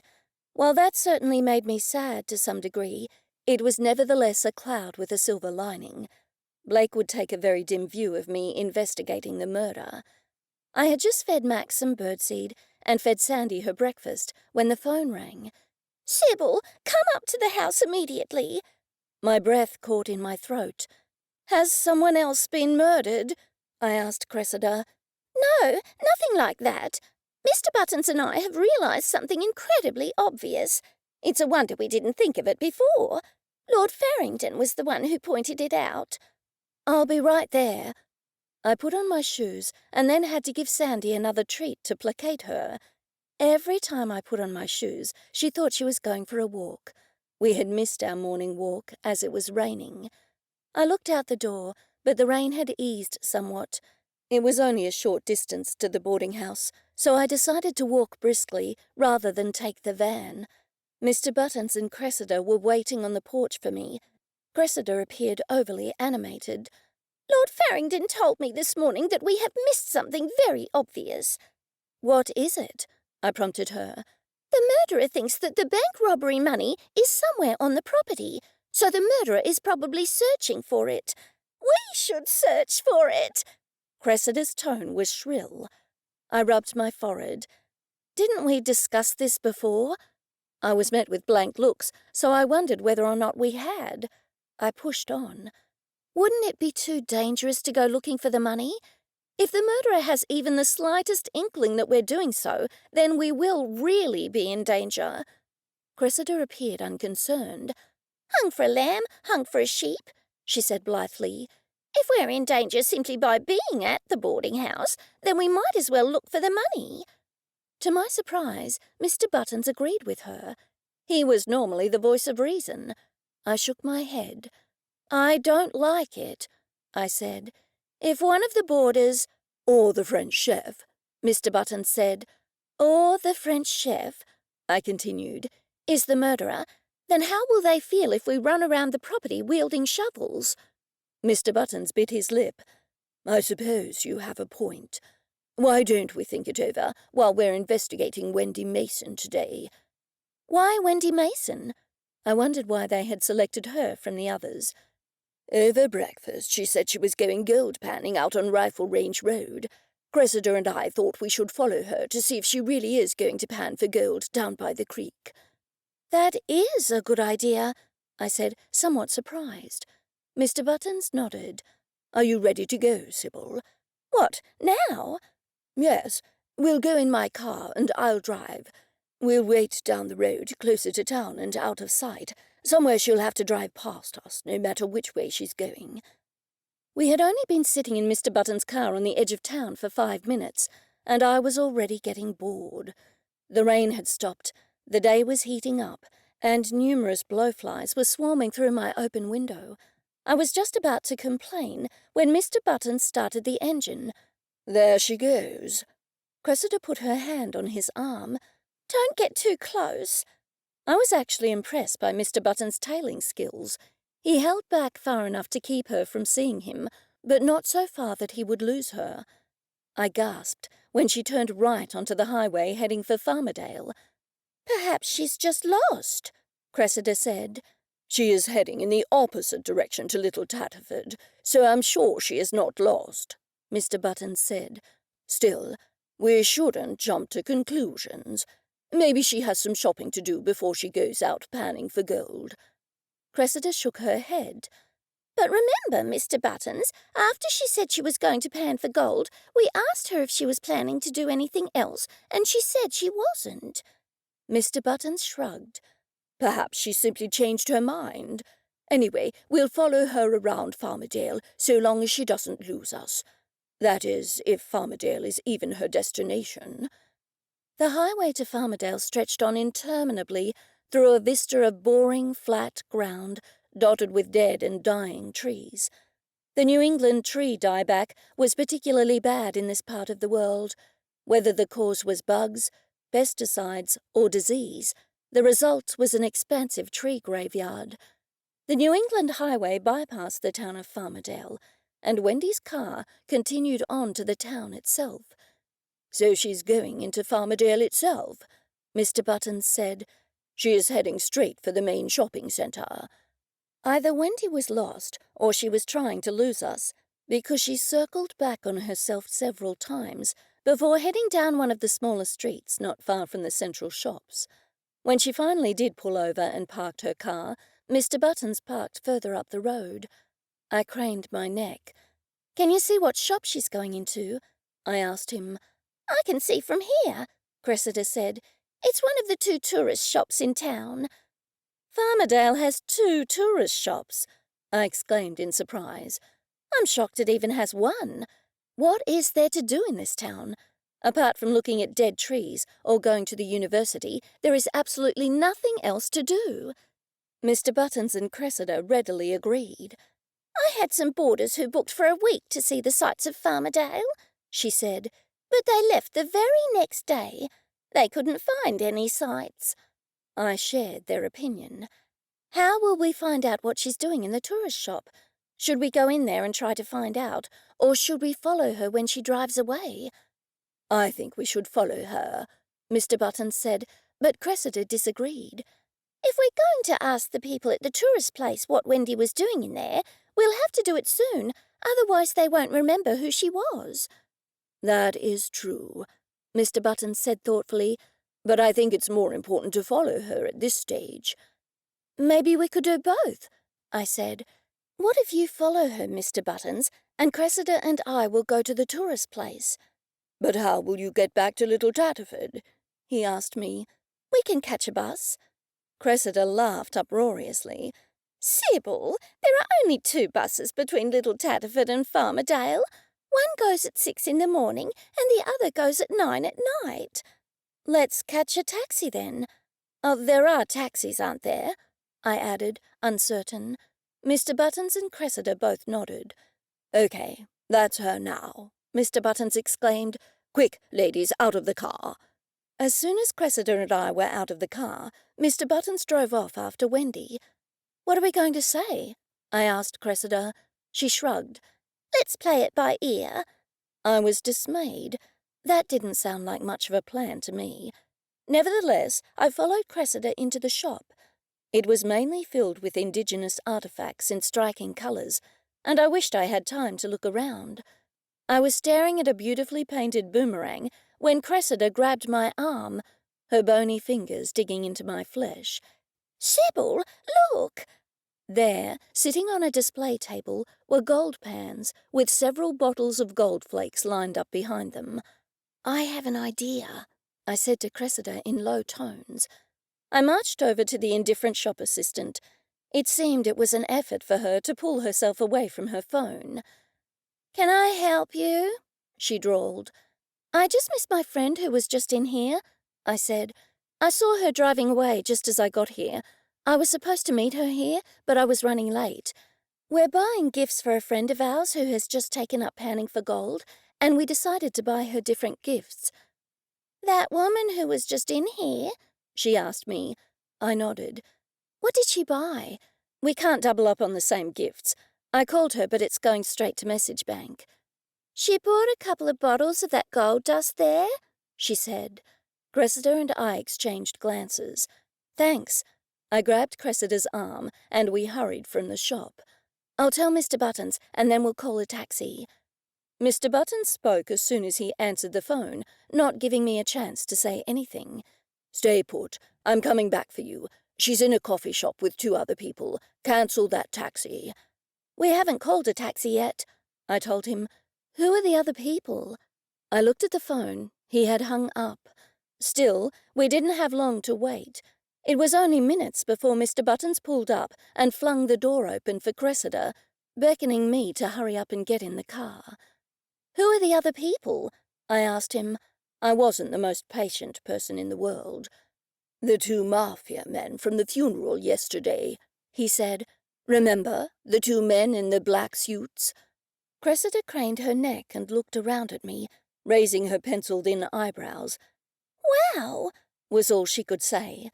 Cressida recovered before I did. "Mr. Buttons, Wendy bought bottles of gold dust from the tourist shop." "You know, I had almost forgotten that she went into the tourist shop in all the excitement," he said. "They've picked a little remote cafe that no one ever goes to.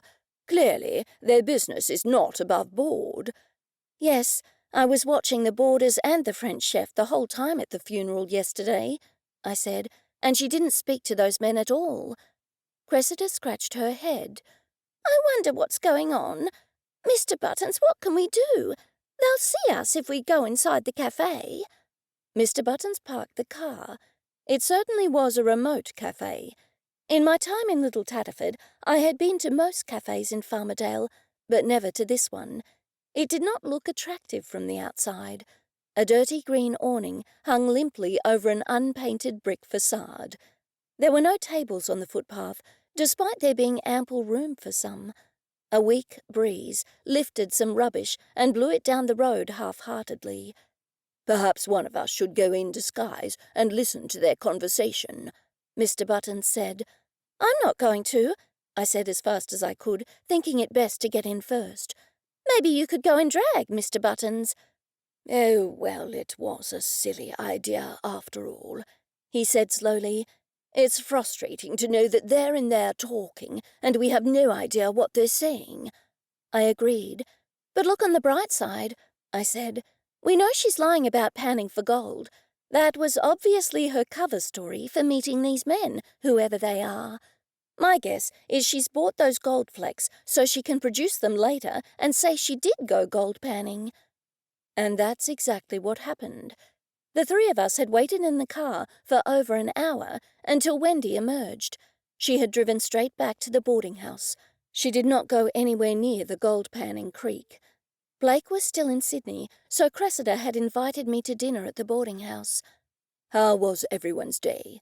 Mr. Buttons asked, coming straight to the point the second everyone arrived. "I've been house hunting all day," Dennis said. "Any luck?" I asked him.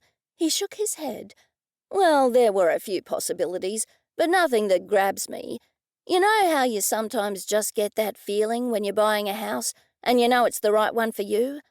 I nodded, although I had no idea. I had never bought a house. I had simply moved into my husband's house when we were married, and all my other houses had been rented. "I've been hard at work," Adrian said. "Sadly, I'm not here on holiday." "What about you?" Mr. Buttons asked Wendy. "Did you have any luck gold panning today? You were at the creek at the end of Rifle Range Road, weren't you?" "Yes," Wendy said with a smile. "You were right. There is quite a lot of gold here in Little Tatterford." She pulled one of the bottles from her pocket. I noticed she had removed the label, but she had done little else to disguise it, except add a little water. She shook it at us. "This is what I got today." Adrian took the bottle from her and turned it over. "Wow. Is this iron pyrites? You know, fool's gold. Or is it real gold?" "Real gold," Wendy said at once, but she quickly added, "as far as I know." Mr. Buttons did a good impression of looking impressed. "That is very clever of you, Wendy. Did it take you all day to get that amount, or just a few minutes?" "It took me all day, unfortunately," she said. "But I think it's a good haul." "Yes, it's quite impressive," I said dryly. I could not believe the bald-faced lies coming out of her mouth. Didn't she have a conscience?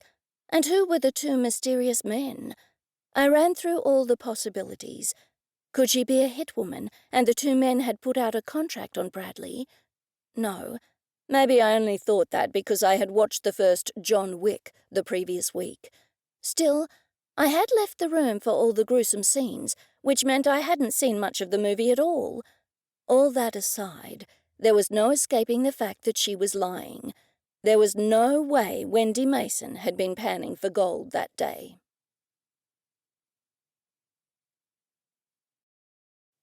Chapter 9. Mr. Buttons and Cressida walked me back to my cottage after dinner, given our concern that we might be in the murderer's sights. "Do you want me to check inside your cottage for you?" Mr. Buttons asked me. "Would you mind waiting here until I open the door? And if Sandy doesn't look upset, then I'll know no one's in there," I said. Cressida laughed. "I'm sure Sandy would eat anyone who stayed still long enough. After all, she's a Labrador." I agreed. When I opened my door, I jumped with fright. There was a body asleep on my sofa, snoring gently. I realized in a millisecond that it was Blake. I turned around and waved to Cressida and Mr. Buttons. "All clear. Thanks for walking me home." I did not want them to know that Blake was inside. I knew they would want to come in and chat with him. Mr. Buttons waved back. "Get plenty of sleep, Sybil," Cressida said. "Don't forget I'm having another showing at the local art gallery tomorrow night." I grimaced. Cressida's paintings amounted to nothing less than a catalogue of horrors, but they sold well despite that. They certainly weren't to my taste, but then again, art is a personal thing. I, for one, preferred not to look at people being disemboweled and dismembered in glorious living technicolor, especially not when framed. I locked the door behind me and turned my thoughts to more pleasant things. Blake. I walked over to him, noticing copious Labrador slobber all over his shoes. I threw a soft blanket over Blake, carefully avoiding his slobber-laden shoes. The fire was dying down, so I put some more wood on it and stoked it. Blake stirred and opened one eye. "Sorry, Blake, I didn't want to wake you." He reached out one arm and pulled me to him on the sofa. Within seconds he was spooning me, his warm arms around me. "I hope you don't mind me using my key." He nuzzled the back of my neck. I hurried to reassure him. "Of course not. That's what it's for." "I drove all the way back from Sydney, and I wanted to come straight to see you, but you weren't here. I realized you were up at the boarding house." "I was. Why didn't you call?" "I didn't want to spoil your fun. Did you get much paperwork done today?" he added. I stopped breathing for a moment, and then realized that would make him suspicious, so forced myself to breathe normally. Not as much as I liked. That, at least, was the truth. How was court? Blake let out a long sigh. "We won in the end, but it was looking bad for a time." "We all went to Bradley's funeral yesterday," I reminded him. I'd forgotten. Blake's arm tightened around me. The detectives were there, and Constable Andrews and other officers in plain clothes, and there were two strange men in black suits.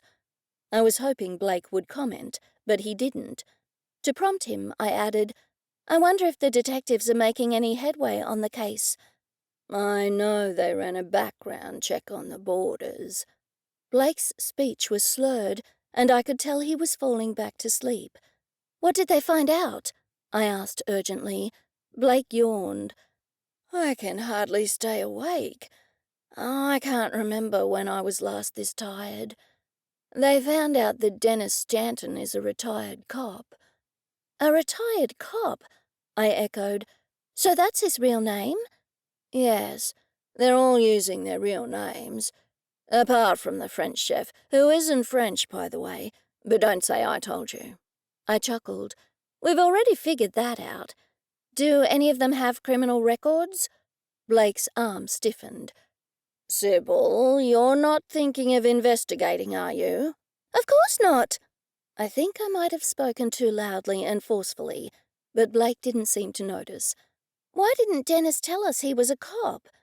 "When some cops retire, they don't want anyone to know they were cops. They just want to have a normal life." I was thinking of more questions to ask when I heard Blake gently snoring once more. I was perched precariously on the edge of the sofa, so I gently disentangled myself from Blake's arms. I put more wood in the fire and placed the fire guard in front of it. I sat on the sofa opposite Blake and rubbed my forehead. Had Bradley hidden the money on the grounds of the boarding house? It would surely make sense that he had done so here, rather than on his own property, which would be the first place people would look. Rich, basalt soil abounded in the area, so holes were easy to dig, unless someone struck rock while doing so. Of course, Bradley could have hidden the bank robbery money in one of the sheds behind the boarding house. They were so full of clutter that Mr. Buttons himself wouldn't be able to clean them out. Something cleverly hidden in there could easily go unnoticed. Cressida had not called on Bradley to do any work inside the house, and the boarding house, like most houses in Australia, had neither an attic nor a basement. That meant the money, if indeed it was on the property, was somewhere outside the boarding house. What did we have to go on? It wasn't much. Bradley had certainly looked startled when he had seen the boarders, and I couldn't for the life of me remember whether or not Albert Dubois, whatever his real name was, had been in the room at the time. And what did I know about them? Dennis was a retired cop. Wendy pretended to go panning for gold, but instead had a secret assignation with 2 men, the same 2 men who had attended the victim's funeral, but had not spoken to Wendy throughout the service. And what did I know about Adrian Addison? Nothing at all, apart from the fact that he was English and seemed to enjoy riling Mr. Buttons. We needed to look into Adrian and Dennis more closely. And then there was the fact that Mr. Buttons seemed to have a secret of his own. It was just then that I realized Blake hadn't answered me when I asked him if any of the suspects had a criminal record.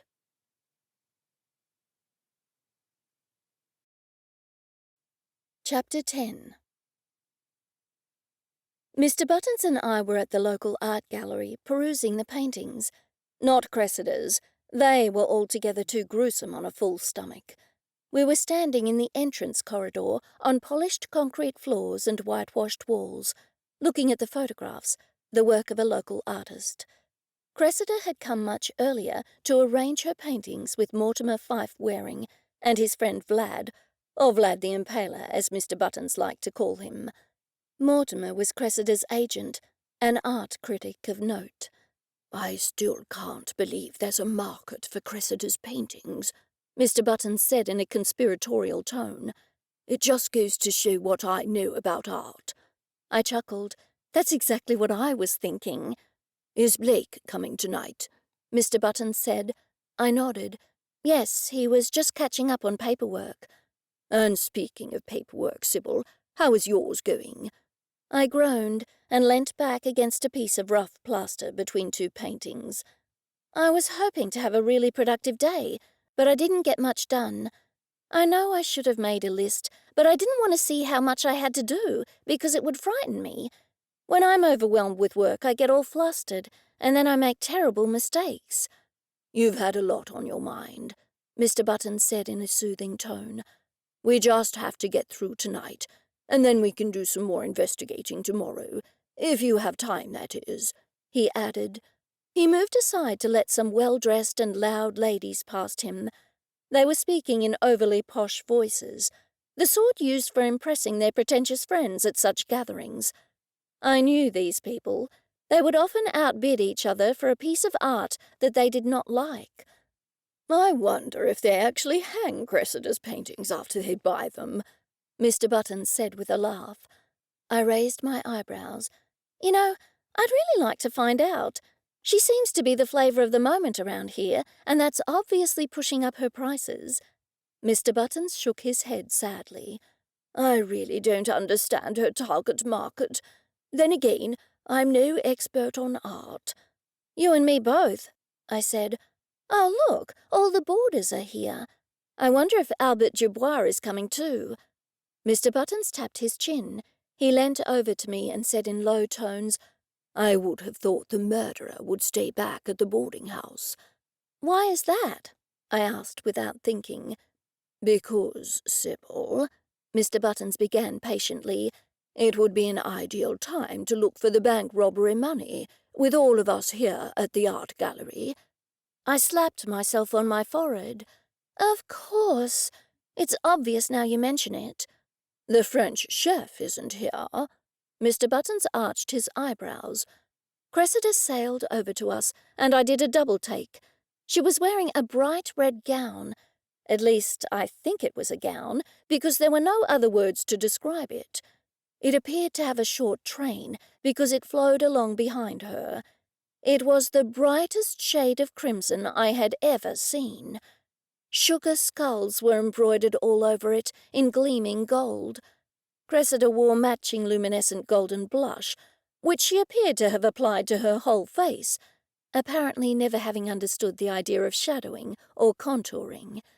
Her lipstick was even brighter than her dress, and her eyebrows, which were always kept shaven, were drawn halfway to her hairline, giving her an expression of perpetual surprise. I am sure I was wearing the same expression upon seeing her. I turned to see Mr. Buttons coughing into one of his embroidered white linen handkerchiefs. "Are you all right, Mr. Buttons?" Instead of answering me, he turned to Cressida. "Madam, you're wearing more perfume than usual." At first I thought Cressida looked surprised at his words, but then I realized that she couldn't look more surprised than she already did. "Oh, can you smell it? I accidentally tipped it all over my dress when I was getting ready." "The whole bottle, obviously," Mr. Buttons muttered, before sneezing violently. Cressida ignored him. "Oh, look, here's dear Mortimer with Vlad." Mortimer sailed over, holding his hand in front of him. I wasn't sure whether he wanted me to kiss it, so I merely looked at him. He stood in front of me, his hand held out for a moment. He then took it back and seized me by my shoulders, kissing me hard on both cheeks. "Sybil, how lovely to see you again. And Mr. Buttons." He eyed Mr. Buttons warily. "You have a spot on your spectacles," Mr. Buttons said to him by way of greeting. "I shall remove it for you, my good man." Before Mortimer could protest, Mr. Buttons had pulled another white linen handkerchief from a pocket and scrubbed Mortimer's glasses while Mortimer was still wearing them. Mortimer appeared to be frozen to the spot, while Vlad was doing his best not to laugh. Vlad gave us a little wave. He wasn't one to stand on ceremony like Mortimer. When Mortimer released Mr. Buttons, Cressida stepped forward and kissed him on both cheeks. "It's lovely to see you, Mortimer. And you too, Vlad." She narrowed her eyes as she spoke to Vlad. I had often wondered whether Cressida had a crush on Mortimer. I was sure Mr. Buttons thought so, not that he had ever said such a thing to me. I couldn't help but notice the way Mr. Buttons acted when Mortimer was around. I had suspected for some time that Mr. Buttons might have a crush on Cressida. However, my thoughts of romance turned to my own as Blake hurried over to me. He kissed me lightly on my cheek. "Sybil, you look gorgeous tonight." "So do you," I whispered back. He took 2 glasses of champagne from a passing waiter and handed one to me. "I'm so sorry we haven't seen much of each other lately." I sipped some champagne before speaking. "That's fine. That's the life of a cop, I suppose." He frowned and looked at me. The look spoke volumes, only I wasn't able to translate it. After an interval, he nodded. Mortimer and Cressida had already sailed away, I assumed to put the hard sell on various patrons, so Blake, Mr. Buttons and I were left alone, huddled near a framed black and white photograph. "Well, we can't stay here all night," Mr. Buttons said. "Sooner or later, we shall have to sally forth and be confronted with one of those monstrosities otherwise known as paintings by Cressida Upthorpe." I suppressed a giggle. Yes, we'll have to do our duty in supporting Cressida. I nodded my head ever so slightly to Wendy Mason, who was engaged in an animated conversation with Adrian Addison. Mr. Buttons at once took my meaning and walked in their direction. I noted the clever way he stood near them, not too close to arouse suspicion, but not so far that he couldn't hear what they were saying. I looked around for the French chef, but couldn't see him. I thought I should say something to Blake and risk a lecture about minding my business and not investigating. I took another gulp of champagne and then said, "Do you remember how Mr. Buttons always said that Dorothy was the guilty one?" Blake laughed. I pushed on. "Now he's convinced the French chef is the murderer." Blake raised his eyebrows. "Is it just that he's in the flow of thinking the next cook would have to be the murderer, or does he have a valid reason to be suspicious?" I shrugged.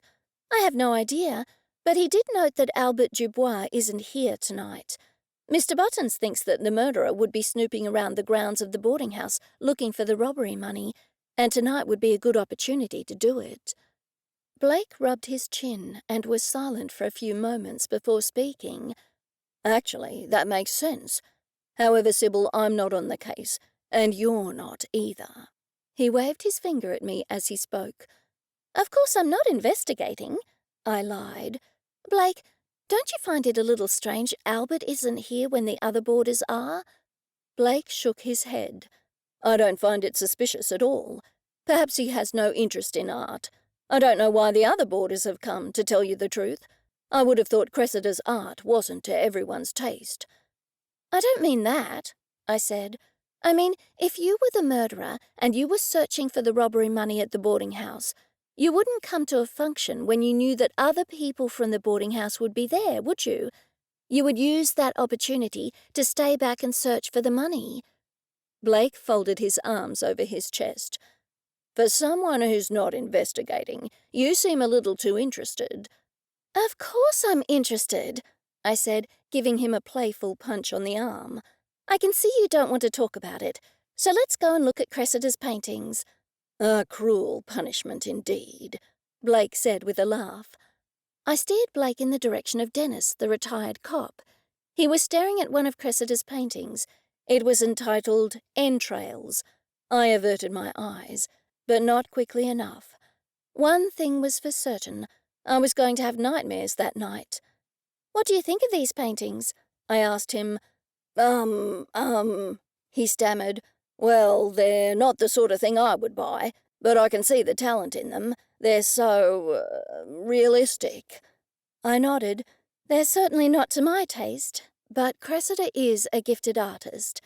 If only she would use her talent for good rather than evil, I silently added. Aloud, I said, So you won't be buying one for your new house? Dennis smiled. I don't think so. I don't know enough about art to invest in it, although I have heard that art is a wise investment. I should probably stick with the stock market. He gave a rueful laugh. Cressida's paintings are certainly shooting up in price, I pointed out. Mortimer must have overheard us, because he appeared at my shoulder at that point. Yes, Cressida's paintings would certainly make a wise investment, he said. As I made the introductions, I nearly put my foot in it by saying that Dennis was a retired police officer, a fact I wasn't supposed to know. I considered myself lucky that I caught myself just in time. Blake and I walked away, leaving Mortimer eagerly putting the hard sell on Dennis. I looked around for Mr. Buttons and spotted him still hovering around Wendy. He caught my eye and walked over to me. Adrian was nowhere to be seen. I wondered if he had doubled back to the house. If so, that was certainly suspicious. I was about to ask Blake if he had seen Adrian when I spotted Adrian striding towards Mr. Buttons. Mr. Buttons spun around, an unmistakable look of alarm on his face. Mr. Buttons, have you been in Australia long? Mr. Buttons fidgeted. Long enough. Whereabouts in England are you from? Adrian asked him. Mr. Buttons' face turned bright red. Here and there. The south. Whereabouts exactly? Adrian pressed him. London. Mr. Buttons made to move away, but Adrian stepped in front of him. Is Buttons your family name? That's a highly unusual name. Or is it a nickname you have given yourself? Adrian was certainly invading Mr. Buttons' personal space, and Mr. Buttons was visibly uncomfortable. What do you want from me? Mr. Buttons asked. To me he sounded frightened, although I couldn't see why. I'm writing a book, and I thought you might be able to help me with my research. He was still blocking Mr. Buttons' way. I can't help you. With that, Mr. Buttons pushed past Adrian and headed for the door. I ran after him. Mr. Buttons, I said, touching his arm. Are you all right? I think I'm coming down with something, Sybil. I have to get home. You'll go home with Blake? Sure. Are you certain you're all right? Mr. Buttons gave a short nod and hurried out the door. I walked back to Blake. What do you think that was about? Blake shrugged. I overheard the whole exchange. It seems clear that Adrian knows something about Mr. Buttons that Mr. Buttons doesn't want anyone else to know. I chewed my lip, but Blake continued. Whatever it is, Sybil, it's none of our business.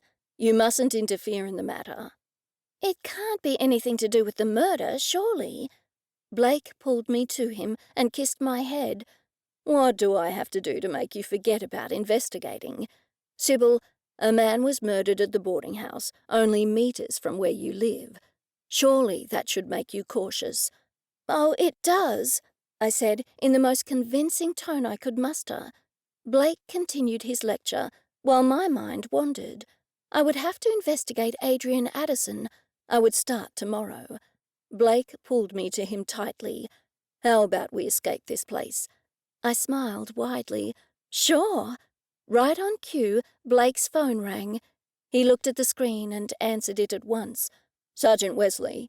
He listened for a while and then said, I'll be right there. Emergency? I asked him. He smiled ruefully. I've got to go. Sybil, can Cressida take you home? I have to head in the opposite direction. That's fine. Blake frowned. I'm so sorry, Sybil. I'll make it up to you.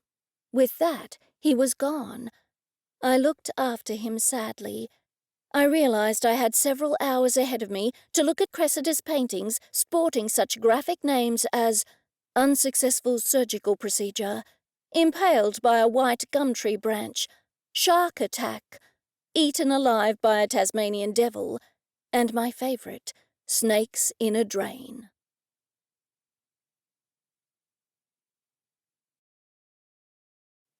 Chapter 11. Mr. Buttons and I usually walked Sandy every morning, but that morning I had to walk Sandy by myself. That was the first time Mr. Buttons had been a no-show. I was glad there had been a light frost, because although I didn't like the cold, it worried me to walk alone in spring and summer. 2 pairs of eyes were better than one to look for snakes along the track through the bush, but it had been too cold for snakes that morning. After taking a shower and having breakfast, I called Cressida. I didn't want to call Mr. Buttons in case he was ill and still asleep. He didn't come down for breakfast, Cressida said. I was concerned that he had been murdered, so I went to his room and knocked on his door. He called out that he had a migraine. That's not like Mr. Buttons, I said, thinking back on the conversation with Adrian. Do you think it's to do with the conversation you overheard last night? Cressida asked me. I nodded, and then realized she couldn't see me. Yes, I said. I had told Cressida all about the conversation on the way home in the car the previous night. Cressida, do you have any free time today? I really think we should investigate Adrian Addison. Yes, we should, Cressida said gleefully. Lord Farringdon says Adrian Addison is a veritable hive of information, and he's party to secrets. I narrowed my eyes. Sometimes I really wondered about that cat. And so, an hour later, I collected Cressida in my van. What should we do first? She asked me. I fastened my seatbelt.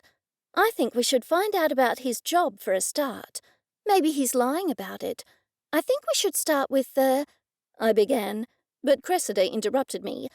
Library, she pronounced. I shook my head. No, well, yes, but I thought we should start with the Little Tatterford Council. We can go to the library later if the council isn't any help. The Little Tatterford Council was only about 5 minutes away. We easily found a park directly outside and then walked into the gloomy building. This is a depressing place, Cressida said. It reminds me of silly rules, government red tape, and paying my council rates. I'll have to think of all that when I buy a house, I said. Cressida gripped my arm. I'll miss you when you buy a house, Sybil, she said with alarm. Even if I buy on the other side of Little Tatterford, I won't be more than 15 minutes away from you, I pointed out. Cressida frowned. But right now you're only a 1-minute walk from me. I nodded. Yes, that's the problem. I like having you and Mr. Buttons so close. Anyway, there's time to think about it. The 2 of us were behind a woman who was having a dispute with the man sitting behind the counter. You've got the rates for my 2 properties mixed up, she said crossly. I paid them online separately, but you've given me a credit for one house and a debit on another. Can't you ever get anything right? The man patiently sorted out the problem, while Cressida and I stood behind the lady. Finally, it was our turn. When the man said, "Can I help you?" I realized that I hadn't had anything planned to say. It's like this," I stammered. "We're looking for the Office of Geographic Names." The man leaned his head to one side. "I'm sorry, the office of what? What did you say?" "The Office of Geographic Names," I repeated. "Where would we find the office? I know they wouldn't have one in a small town like this, so is the closest one in Sydney?" He stood up. "I'll just check for you." He left the room while Cressida thumbed through some pamphlets on the counter. I saw that the top one was what to do in the case of snake bite. I shuddered. He presently returned with an abrupt-looking woman. "There is no Office of Geographic Names," she said quite snappily. "Yes, there is," I argued. "I googled it." "I was about to say that there isn't one in New South Wales. The Office of Geographic Names only exists in Victoria. In New South Wales, it's called the Geographical Names Board of New South Wales.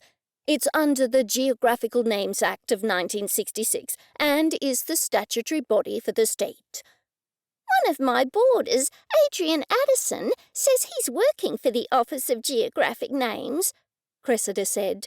"He must be from Victoria," the woman barked. "No, he isn't," Cressida continued. "He says he's here in Little Tatterford, working for the Office of Geographic Names." The woman snorted. "He certainly is not.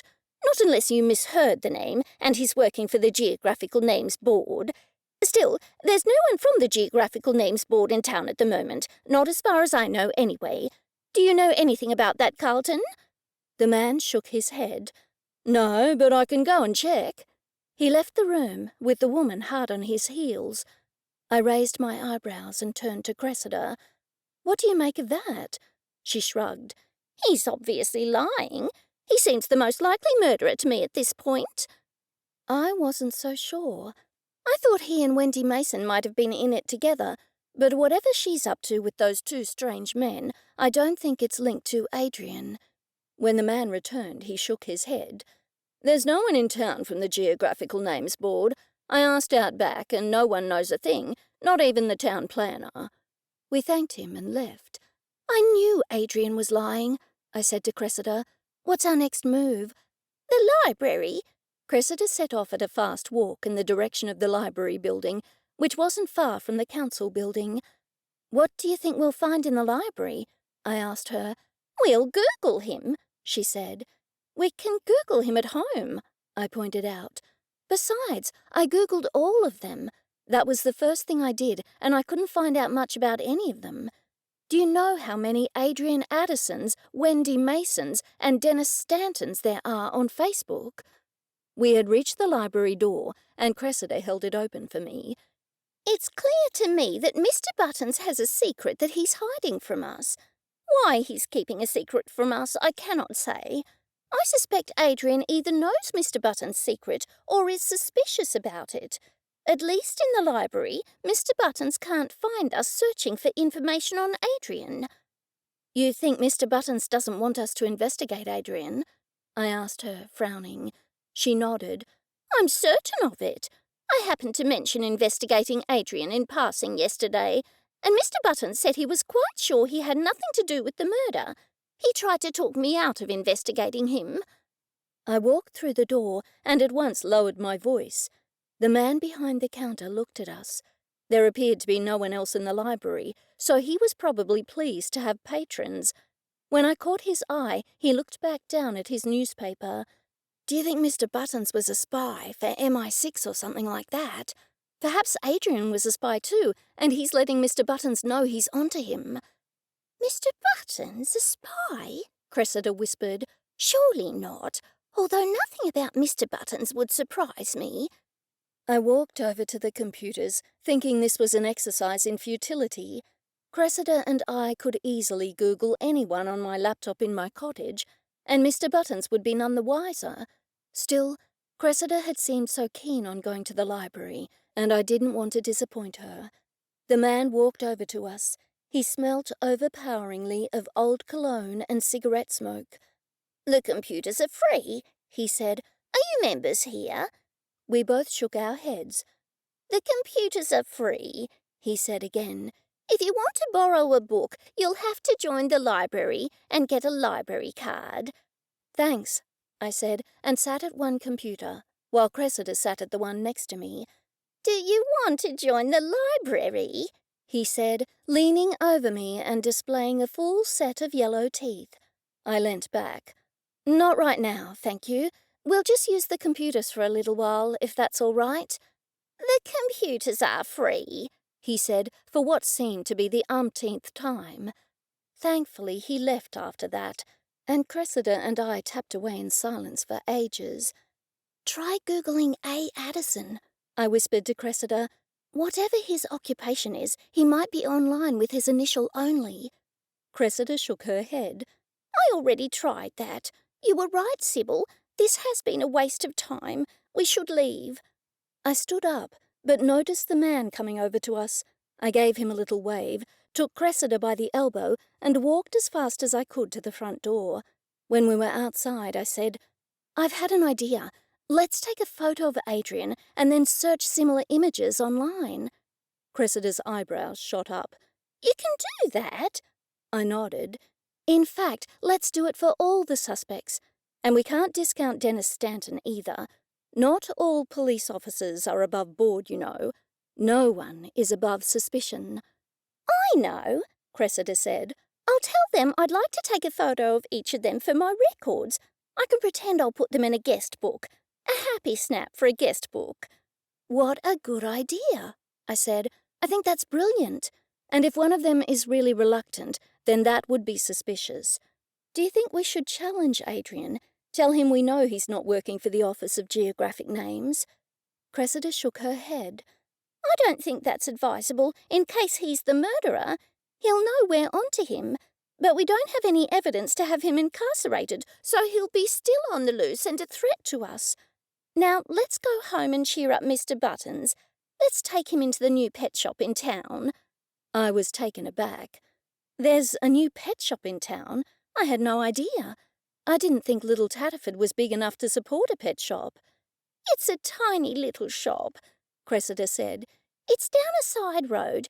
The only other shop near it is that little second-hand shop that's hardly ever open. I'm sure it won't make much money if it's not on the highway, I said. Cressida shrugged. I've never been in there. I just saw some nice big dog collars and leads, and I thought you might like to have a look in there for Sandy. And you know how attached Mr. Buttons is to that dog. I thought that might cheer him up. I wondered if Cressida was mistaken. They sold dog collars and leashes down at the little town supermarket, and the local hardware store sold dog food, so I found it hard to believe that there was a pet store in town. Still, stranger things had happened in Little Tatterford.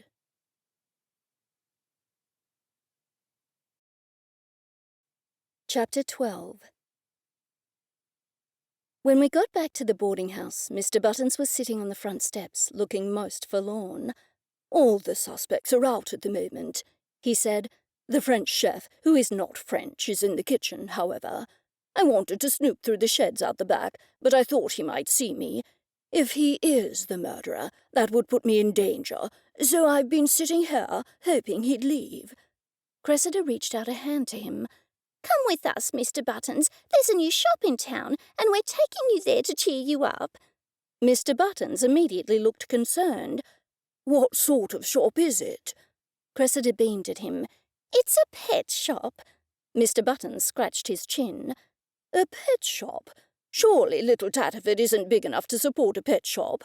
After all, you can readily buy pet supplies from other stores in town." I nodded. "That's exactly what I said. Anyway, let's have a look. It can't hurt, and we can discuss suspects on the way." To my relief, Mr. Buttons readily agreed. He certainly seemed upset by the previous night's conversation with Adrian, so I hoped the pet shop would indeed brighten his mood. I had trouble finding a parking spot for the van directly in the vicinity of the pet shop, so I parked down the road a little way. "It's a remote street for a shop, isn't it?" Mr. Buttons said. "Maybe they'll go out of business soon, and we can pick up some bargains," Cressida said hopefully. When we arrived at the pet shop, we stood outside. "What a relief it's open." Cressida pointed to the large "open" sign hanging on the door, and then looked in the window. "Oh, they seem to be only catering for big dogs. Look at those huge collars. I suppose Great Danes and pig dogs would be the only dogs big enough to wear those collars." She leant closer to the window. Oh, no, I was wrong. I've never heard of one of those dog breeds before. What dog breed is that? I asked her. She pointed to the label. It says fetish collar. I wonder if a fetish is one of those new designer dog breeds, or perhaps related to the Finnish Spitz. I did a double take. I looked in the window at what Cressida thought were dog collars, and then the light dawned on me. Cressida, I began carefully, this isn't a pet shop. I shot a look at Mr. Buttons, but he had turned a ghastly shade of puce green. Let's go in, Cressida said. Mr. Buttons held up both hands in protest.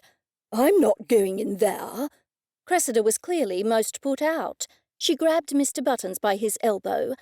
Mr. Buttons, I'm not taking no for an answer. She all but pulled him into the shop. I could do nothing but follow them in. I haven't seen a pet shop like this before, Cressida said to Mr. Buttons. I'm going to buy you a gift from here to cheer you up. Mr. Buttons' jaw moved up and down, but he said nothing. The man behind the counter smiled at her. You're my first customers for the day. I heard you say you're looking for something for your pet, he asked Cressida. I was interested in your collars, she said, but I don't have a pet. Sybil has a pet, and she shares her with Mr. Buttons here. The man looked surprised. You don't say? And to think people told me that little Tatterford was too close-minded for that sort of thing. They told me this town was too full of farmers, but you've just proven me wrong. That's good to hear. I didn't think there would be many pets in this town. It was Cressida's turn to look surprised. Oh, no, many people in Little Tatterford have pets. Sybil even charges to bathe the pets in town. You're kidding. The man looked me up and down. This is only a sideline, truth be told. I also fix tractors out back. I had no idea that this little town was a hotbed for such goings-on. Well, it suits me fine. It'll be great for business. He rubbed his hands together gleefully. Mr. Buttons and I clutched each other in horror. Come on, Mr. Buttons, Cressida said encouragingly. Pick something you'd like for a gift. Is it your birthday? The man asked him. Mr. Buttons shook his head. I don't think he trusted himself to speak. Would you like a collar for Sandy? Cressida asked him. Mr. Buttons whimpered. Is Sandy your pet? The store owner asked Mr. Buttons. Cressida answered for him. She is really Sybil's pet, but like I said, Sybil shares her with Mr. Buttons. I thought Mr. Buttons might pass out. Thankfully, Cressida fell silent for a moment as her attention was drawn to various items of underwear. They had a large sign, Australiana, emblazoned on the wall above them. Oh, how delightful! Cressida gushed. She pointed to a pair of men's underpants. Unlike the other exceptionally brief items of underwear in the shop, these were quite large and featured a large, furry koala on the front. Cressida turned to the store owner. Mr. Buttons is English, she said, and you know how the English just love anything that's Australian. I think I'll buy these for him. Would you like them, Mr. Buttons? Mr. Buttons finally found his voice. Yes, please, Cressida. I expected he thought they were a lesser evil. After all, it could have been much worse. I'm feeling a little faint. Would you mind if I waited in the car? Cressida waved one hand at him. Of course not. I'll take him to the car, I offered quickly. When we reached the safety of the car, I burst out laughing. I can't believe Cressida thought that was a pet shop, I guffawed. That's hilarious. I was mortified, simply mortified, Mr. Buttons said in a small voice. I have never been in an establishment of ill repute before. Goodness gracious me, I just didn't know where to look. That will haunt me to my dying days. I quickly suppressed my laughter. I had no idea Mr. Buttons had taken it to heart. Just as well she didn't buy you a collar or a whip, I couldn't resist saying. Mr. Buttons nodded solemnly. I actually do like the gift that she chose in the end, he said.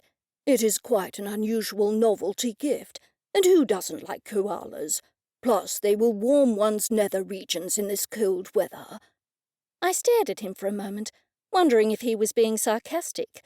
I still had not made up my mind when Cressida popped into the car and handed Mr. Buttons a gift bag. He thanked her and then took out the underpants. On closer inspection, I couldn't believe my eyes. They were huge white underpants featuring an add-on, a toy grey and white fluffy koala, complete with claws and a shiny black nose. "Do you really like them?" Cressida said anxiously. "Oh, yes, I do, Cressida," Mr. Buttons said. "I love them. Thank you." "They're quite tasteful, really," Cressida continued. "The koala neatly covers your unmentionables. It's a pity I'm not a portrait artist, or you could have posed for me in them." Yes," Mr. Buttons said. He quickly stuffed the item back in its bag. "Mr. Buttons, are you going to be well enough to go for a walk today?" I asked him. "Maybe at the dog park? Blake dropped Tiny off to me this morning, but I couldn't take him for a walk with Sandy because she leaps over him and licks him. I can't manage both dogs by myself." "When do you want to go?" he asked me. "How about as soon as we get back?" I said. "Then I can get stuck into some paperwork. This investigation has put me behind." "Speaking of the investigation," Cressida said, "there's something we haven't told you yet, Mr. Buttons. This morning, Sybil and I went to the council, and they told us that Adrian doesn't work for the Office of Geographic Names." Mr. Buttons' shoulders stiffened. "That's right," I said. "They said such an office doesn't even exist in New South Wales, and here it's called the Geographical Names Board. They said there's no one from that department in Little Tatterford at the moment, so clearly it's a complete fabrication." "I suspect he's a journalist," Mr. Buttons said. "A journalist?" Cressida asked, swerving to miss a rabbit that ran across the road. "But he arrived before the murder, so why is a journalist here?" Mr. Buttons shrugged. "Your guess is as good as mine." "What makes you think he's a journalist?" I asked him. He shrugged again. "I can't be certain, but I have that impression." After that, Mr. Buttons clammed up. He didn't say another word all the way back to the boarding house. "I'll just make myself a cup of tea and some cucumber sandwiches and put on some warmer clothes. So could you come to the boarding house in half an hour? I'll be ready for you." "Sure." I left Cressida and Mr. Buttons at the boarding house and continued down to my cottage. Sandy and Tiny greeted me wildly. It was as if they hadn't seen me in years. "Another walk won't hurt you," I said to Sandy. "Then you'll both be tired, and I'll be able to get some work done later." "Off!" Max squawked. "You loser! Where's your toy boy? Pretty boy! Pretty boy!" I sighed. That's what I got for leaving the window from the enclosed back area open. I opened the door to let Max out, but he just sat there on the edge of a chair, berating me. "Honestly, Max, you'd make a sailor blush," I told him. I fetched a treat and put it outside on his perch, and he flew out. I shut the door behind him and leant back on it. I made myself a cup of coffee and sat by the remains of the fire, trying to relax.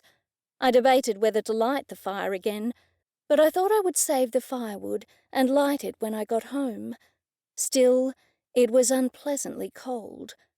The murderer had not struck again, so that was some consolation. Blake had told me the previous night that Detectives Roberts and Henderson were completely stumped. He said he had tried to suggest to them that Mr. Buttons was not the intended victim, but they hadn't taken his words kindly. I could tell Blake was worried. The half hour passed quickly. I popped the leashes on Sandy and Tiny, secured them in my van, and drove the short distance to the boarding house. Sandy was being her usual Labrador self, happily slobbering all over Tiny, and not realizing that he was getting more irritated by the minute. Mr. Buttons looked a little bit brighter when I collected him. I was burning with curiosity as to what his secret was, to be honest, although I knew it was none of my business. I just wished Adrian wouldn't upset him too much. Perhaps the walk in the fresh spring air would do him a world of good. "Tourists," Mr. Buttons said when I parked in the parking area at the dog park. "What makes you think they're tourists?" I asked, eyeing off the group. "They're all armed with cameras, and they're looking around," he said. Who else would come to the dog park without dogs, and in such numbers? We'll have to keep the dogs on the leashes until we're well clear of them, because Sandy will be too friendly and she might scare them. Sure enough, 2 men broke away and walked over to us. Crocodiles? One said hopefully in a German accent. Are there crocodiles in that creek? I shook my head. No, sorry. There are no crocodiles in this state. You'll need to go up north to Queensland. The men looked confused. And if there were any in the creek, it wouldn't be safe to stand here, I continued. Crocodiles move awfully fast on land. The men looked upset and went back to their group. I figured they had relayed the news, as a collective sigh went up from the group. We gave the German tourists a wide berth and set off along the track. The wide, grassed area soon turned into a little bush track through gum trees. It was here that I had to watch for snakes in warm weather. I don't think we'll need to worry about snakes today, I said to Mr. Buttons. It's still quite cold. I pulled my scarf more tightly around my neck. To my dismay, we were not able to let the dogs off leash, because some of the tourists had wandered off to the far end of the park. I knew it wouldn't take Sandy much to knock someone over when she was trying to lick their faces in a show of exuberance. On our way back, we came across some tourists looking up a tree. There's a cat stuck up a tree, one of them said. Poor kitty, she can't get down. Oh, my goodness, Mr. Buttons said. She's right, Sybil. There's a very large cat up that gum tree. See? Perched right in the fork. It's hard to tell because that huge bottle-brush tree is growing around the gum tree. I should call someone, I said. Mr. Buttons held up his hand. No, I should be able to get it down. I was aghast. Mr. Buttons, please tell me you're not thinking of climbing that tree. I'm quite limber, Mr. Buttons said smugly. It will be no trouble. Do not worry. Leave it to me. He took off his coat and scarf and handed them to me. When I saw Mr. Buttons nimbly swing onto the lower branch of the tree, I remembered that he had been a gymnastics champion in his youth. Be careful, I called out as he disappeared from sight into the masses of leaves of the bottle-brush bush. I watched with trepidation as Mr. Buttons emerged from a gap in the bottle-brush tree and climbed higher and higher into the gum tree. Don't go out on one of those branches, I called out. That's a white gum tree. They're known for dropping whole limbs for seemingly no reason. Mr. Buttons did not respond, but climbed ever higher up the tree. Finally he reached the limb holding the cat and swung himself onto it. The tourists gasped. Mr. Buttons carefully reached out one hand for the cat. The cat apparently did not want to be rescued and hissed at Mr. Buttons, lashing out at his hand. It lightly jumped past Mr. Buttons and ran down the tree. The tourists clapped their hands with delight. I heard a slight cracking sound. I knew what that meant. That sound always immediately preceded a white gum dropping a limb. "Mr. Buttons!" I screamed, but too late.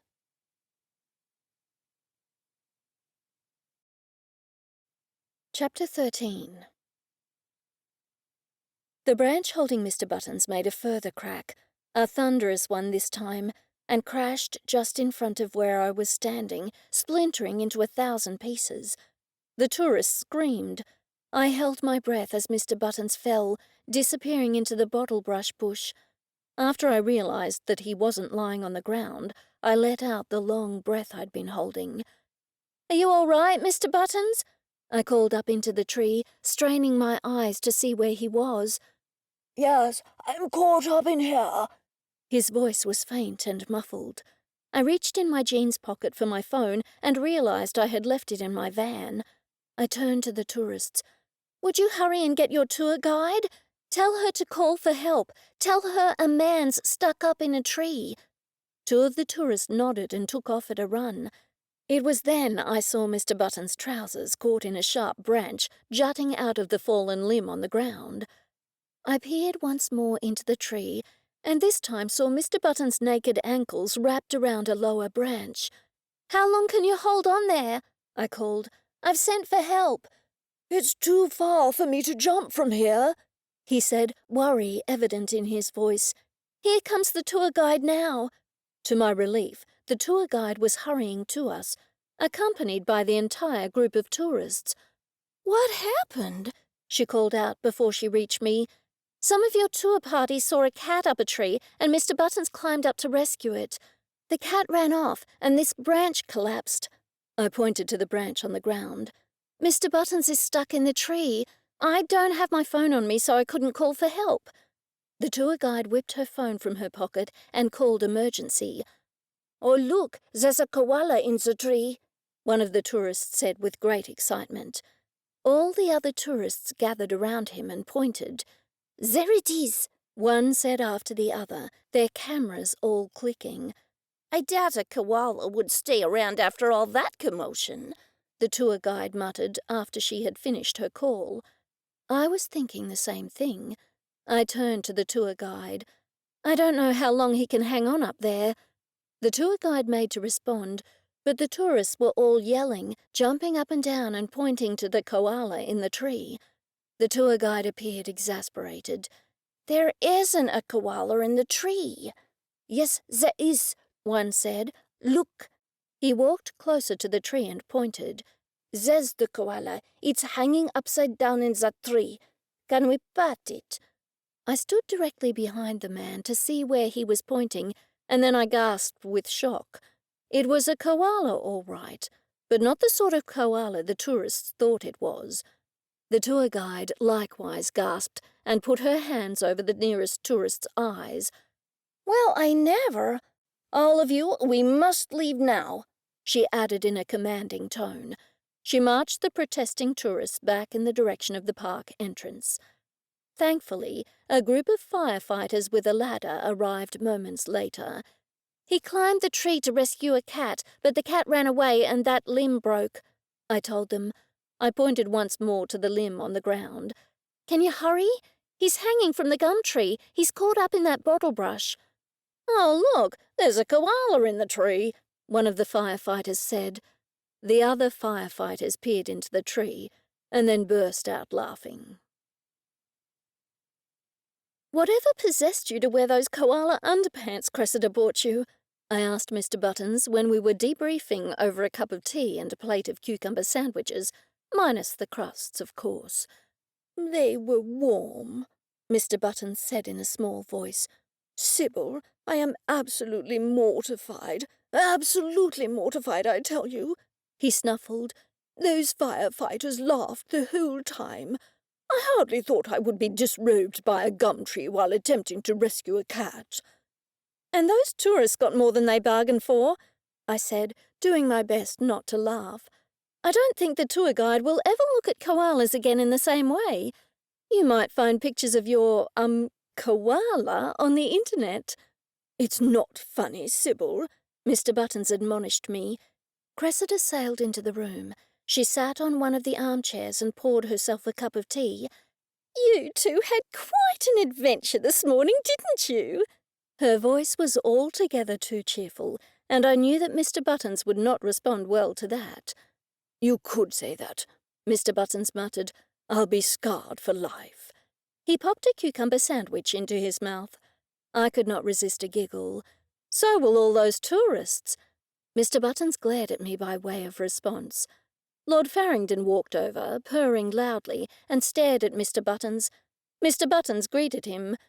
"Oh, well, paperwork is beckoning to me," I said, anxious to escape before Cressida informed us of Lord Farrington's latest pronouncement. "Are we all still having coffee later in town?" Cressida nodded, spilling some of her tea as she did so.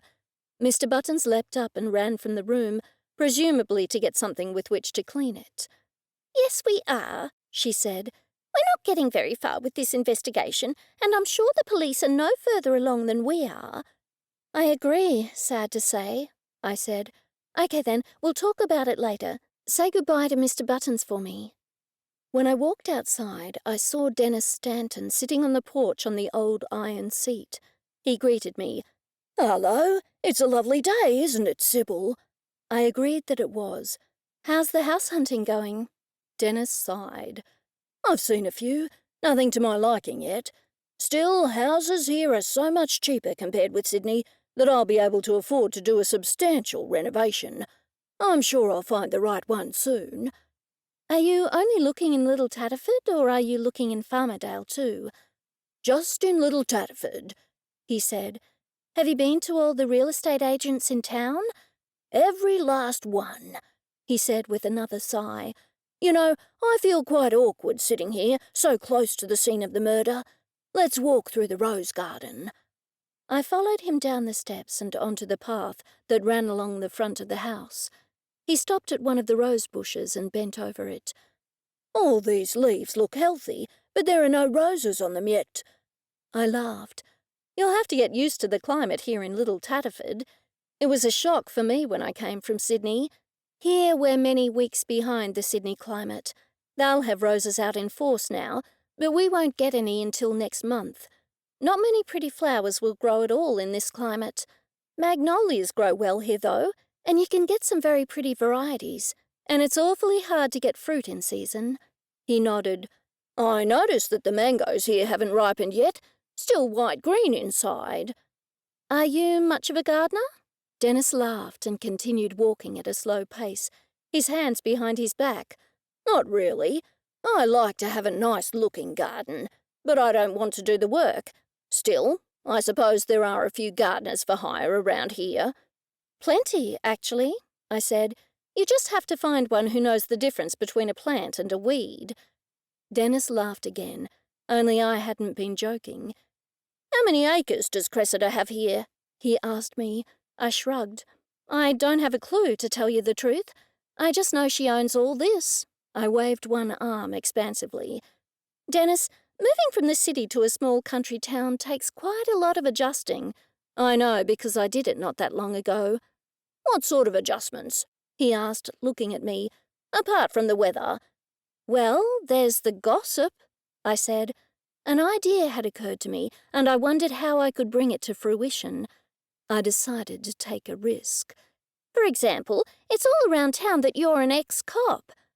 Dennis didn't exactly gasp, but his pace faltered.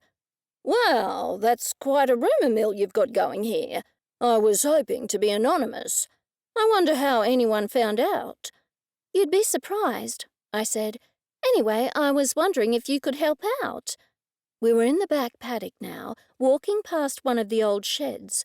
Dennis stopped. "What do you mean?" "I'm wondering if you could look into Wendy Mason and Adrian Addison." Dennis frowned. "You suspect one of them murdered that man?" I shrugged. "Well, if it wasn't me, and it wasn't you, and it wasn't Cressida or Mr. Buttons, then it had to be Wendy, Adrian, or Chef Dubois. Gossip around town is that no one has a criminal record, so I was wondering if you could look into it a bit further." He rubbed his chin slowly. Before he had a chance to speak, I added, "And see if you can turn up anything to suggest that they were in the murder together." "What possible motive would they have?" I held up both hands. "I have no idea." "Okay, I suppose I could look into it. But isn't your boyfriend a cop?" "Yes, he is," I said dryly. "But that's why I've come to you. For one, he's not a detective, so he's not on the case. And the main reason is that he told me I can't do any investigating because it could be too dangerous." Dennis started walking again. "He's right. Okay, I'll look into Wendy and Adrian, but yes, your boyfriend is right. It could well be dangerous. In these cases, there is usually more going on than anyone realizes. Don't get involved, Sybil."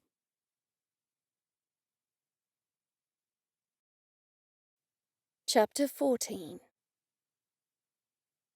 Dennis's words stayed with me the rest of the day. A thunderstorm was brewing, so I didn't know if my feeling of anticipation was from the growing electricity in the air or whether something was actually about to happen. Still, I managed to make great inroads into my paperwork, clearing most of it. Having the reward of going to a cafe soon certainly helped. When I walked into the cafe, Cressida and Mr. Buttons were already there. The cafe was small and had not been decorated since the days when pale peach pink was in fashion. A rather ghastly frieze, featuring flowers in all shades of pink and red, covered some of the peach pink walls. Still, The coffee, albeit not the decor, here was good, and the pungent aroma was inviting. Cressida waved at me frantically, but I could hardly miss her. Cressida and Mr. Buttons were the only patrons in the cafe. I said hello to the cafe owner and walked over to take my seat at the table. I noted that Mr. Buttons had some colour back in his cheeks, and I figured he had recovered from the koala incident. I just hoped it wouldn't turn up on YouTube. "I'm worried that we're not investigating Albert Dubois," Mr. Buttons said, raising his voice over the music playing what sounded like greatest hits from the 80s. "It has to be him. He was planning that murder for ages." I put my elbows on the table and rubbed my eyes. "What do you have against cooks and chefs?" I asked him. "You always said Dorothy was the murderer." "Well, she was the murderer," Mr. Buttons said triumphantly. "Dorothy committed one murder, but how many murders did you think she committed?" I asked him. Mr. Buttons continued to smile and nod, the logic of my words clearly lost on him. "I think it's one of the boarders," I told him. "Actually, I spoke to Dennis Stanton this morning. I asked him if he could look into Wendy and Adrian." Cressida gasped. "But, Sybil, you've let the cat out of the bag. We weren't supposed to know he's a retired police officer." I hurried to reassure her. "That's fine. We were talking about what small country towns are like, and I told him there's a strong gossip mill. I did that to work into saying that I'd heard he's a retired cop." Mr. Buttons nodded approvingly. "That was clever, Sybil." "That's what I thought," I said with a laugh. "If I do say so myself. Of course, I'm not discounting the possibility that he is the murderer, but if he's not, then he might get us some useful information." "So he agreed readily enough?" Cressida asked me. "Yes, he did," I said, "though he did say that it was dangerous and I shouldn't look into it too closely." "He's right," Mr. Buttons said. "Albert Dubois would be very good with knives. We know he's not French, but he's obviously a good chef, and chefs certainly know how to use knives. I'd say he strangled Bradley rather than stabbing him to throw suspicion off himself." I rested my head on my hands. "Mr. Buttons, are you completely convinced that the chef is the murderer?" "Yes, I am," Mr. Buttons said firmly. "He lied about being French." "I'm sure everyone who has lied about being French hasn't murdered someone," Cressida said, bewildered. The cafe owner came over with a tray and set our drinks in front of us. That was one benefit of living in a small country town that I hadn't mentioned to Dennis. The staff at the cafes in town knew everyone's regular drink. There was no need to order. When she left, I said, "We know Adrian Addison lied. He isn't working for the Office of Geographic Names, or the Geographical Names Board either. And Wendy Mason lied. She said she was going gold panning, but she didn't, and she met with those two men. Wendy and Adrian are acting far more suspiciously than the chef." "Just because we don't know what lies Albert Dubois has told us doesn't mean he's not lying," Mr. Buttons pointed out. My head was spinning, so I sipped my half-strength latte on almond milk. The caffeine made me feel a little better and kicked my synapses into gear. "I just feel we're going around in circles," I lamented. "We have 4 suspects, and we really don't know anything about them." One of the local real estate agents walked in and ordered. She popped over to our table to say hello. "Will you join us?" Cressida said. She shook her head. "I'm just popping in for a quick coffee between appointments. I'm grabbing some coffee to take back to my office." "How's business?" Cressida asked her. "Slow," she said sadly. "There are more listings than buyers. I've shown several people around the last week, and they've looked at everything I have on my books, and haven't been interested in a single one." I nodded. "Oh yes, one of Cressida's boarders, Dennis Stanton, was looking." "Tell him to come and see me," she said. "Hasn't he been already?" I asked her. "He told me he had been to every real estate agent in town." She looked puzzled. "What did you say his name was again?" "Dennis Stanton." She shook her head. "No, I haven't shown anyone by that name any listings." The cafe owner called her away at that point and handed her coffee to her. After she left, I said, "Okay, now that's suspicious. When I asked Dennis if he had been to all the real estate agents in town, he said that he had." Mr. Buttons tapped his chin. "Yes, and she's one of the 2 bigger real estate agents in town, so he surely would have been to her, what with her office on the highway and everything." "We Googled him at length, didn't we?" I said, trying to remember. Cressida and Mr. Buttons both nodded. "There were millions of Dennis Stantons, though, remember?" Cressida added. "We didn't find anything about him, or the others for that matter." "What if Dennis really isn't here looking for a house to buy?" I said. "We need to find out. Cressida, do you know any of the other real estate agents in town?" "Of course I do," she said. "I know all of them." "Who would be the main one?" I asked her, apart from the lady who was just in here. "That's easy," Cressida said. "It's the office just down from here." "Cressida, after you drink your coffee, could you pop in and ask them if Dennis Stanton has been viewing properties with them and if he's made any inquiries at all?" Cressida downed the rest of her coffee in one gulp. "Sure, I'll go right now." "She left before she could order cake," Mr. Buttons said sadly. "Perhaps we shouldn't order cake until she comes back." "Why don't we just order her usual?" I said. "And if she doesn't like it, you can eat hers and she can order something else." Mr. Buttons' face lit up. "What a great idea, Sybil." By the time Cressida got back, her blueberry cheesecake was on the table. "We ordered for you," Mr. Buttons said. "If you don't want it, we can swap it for something else."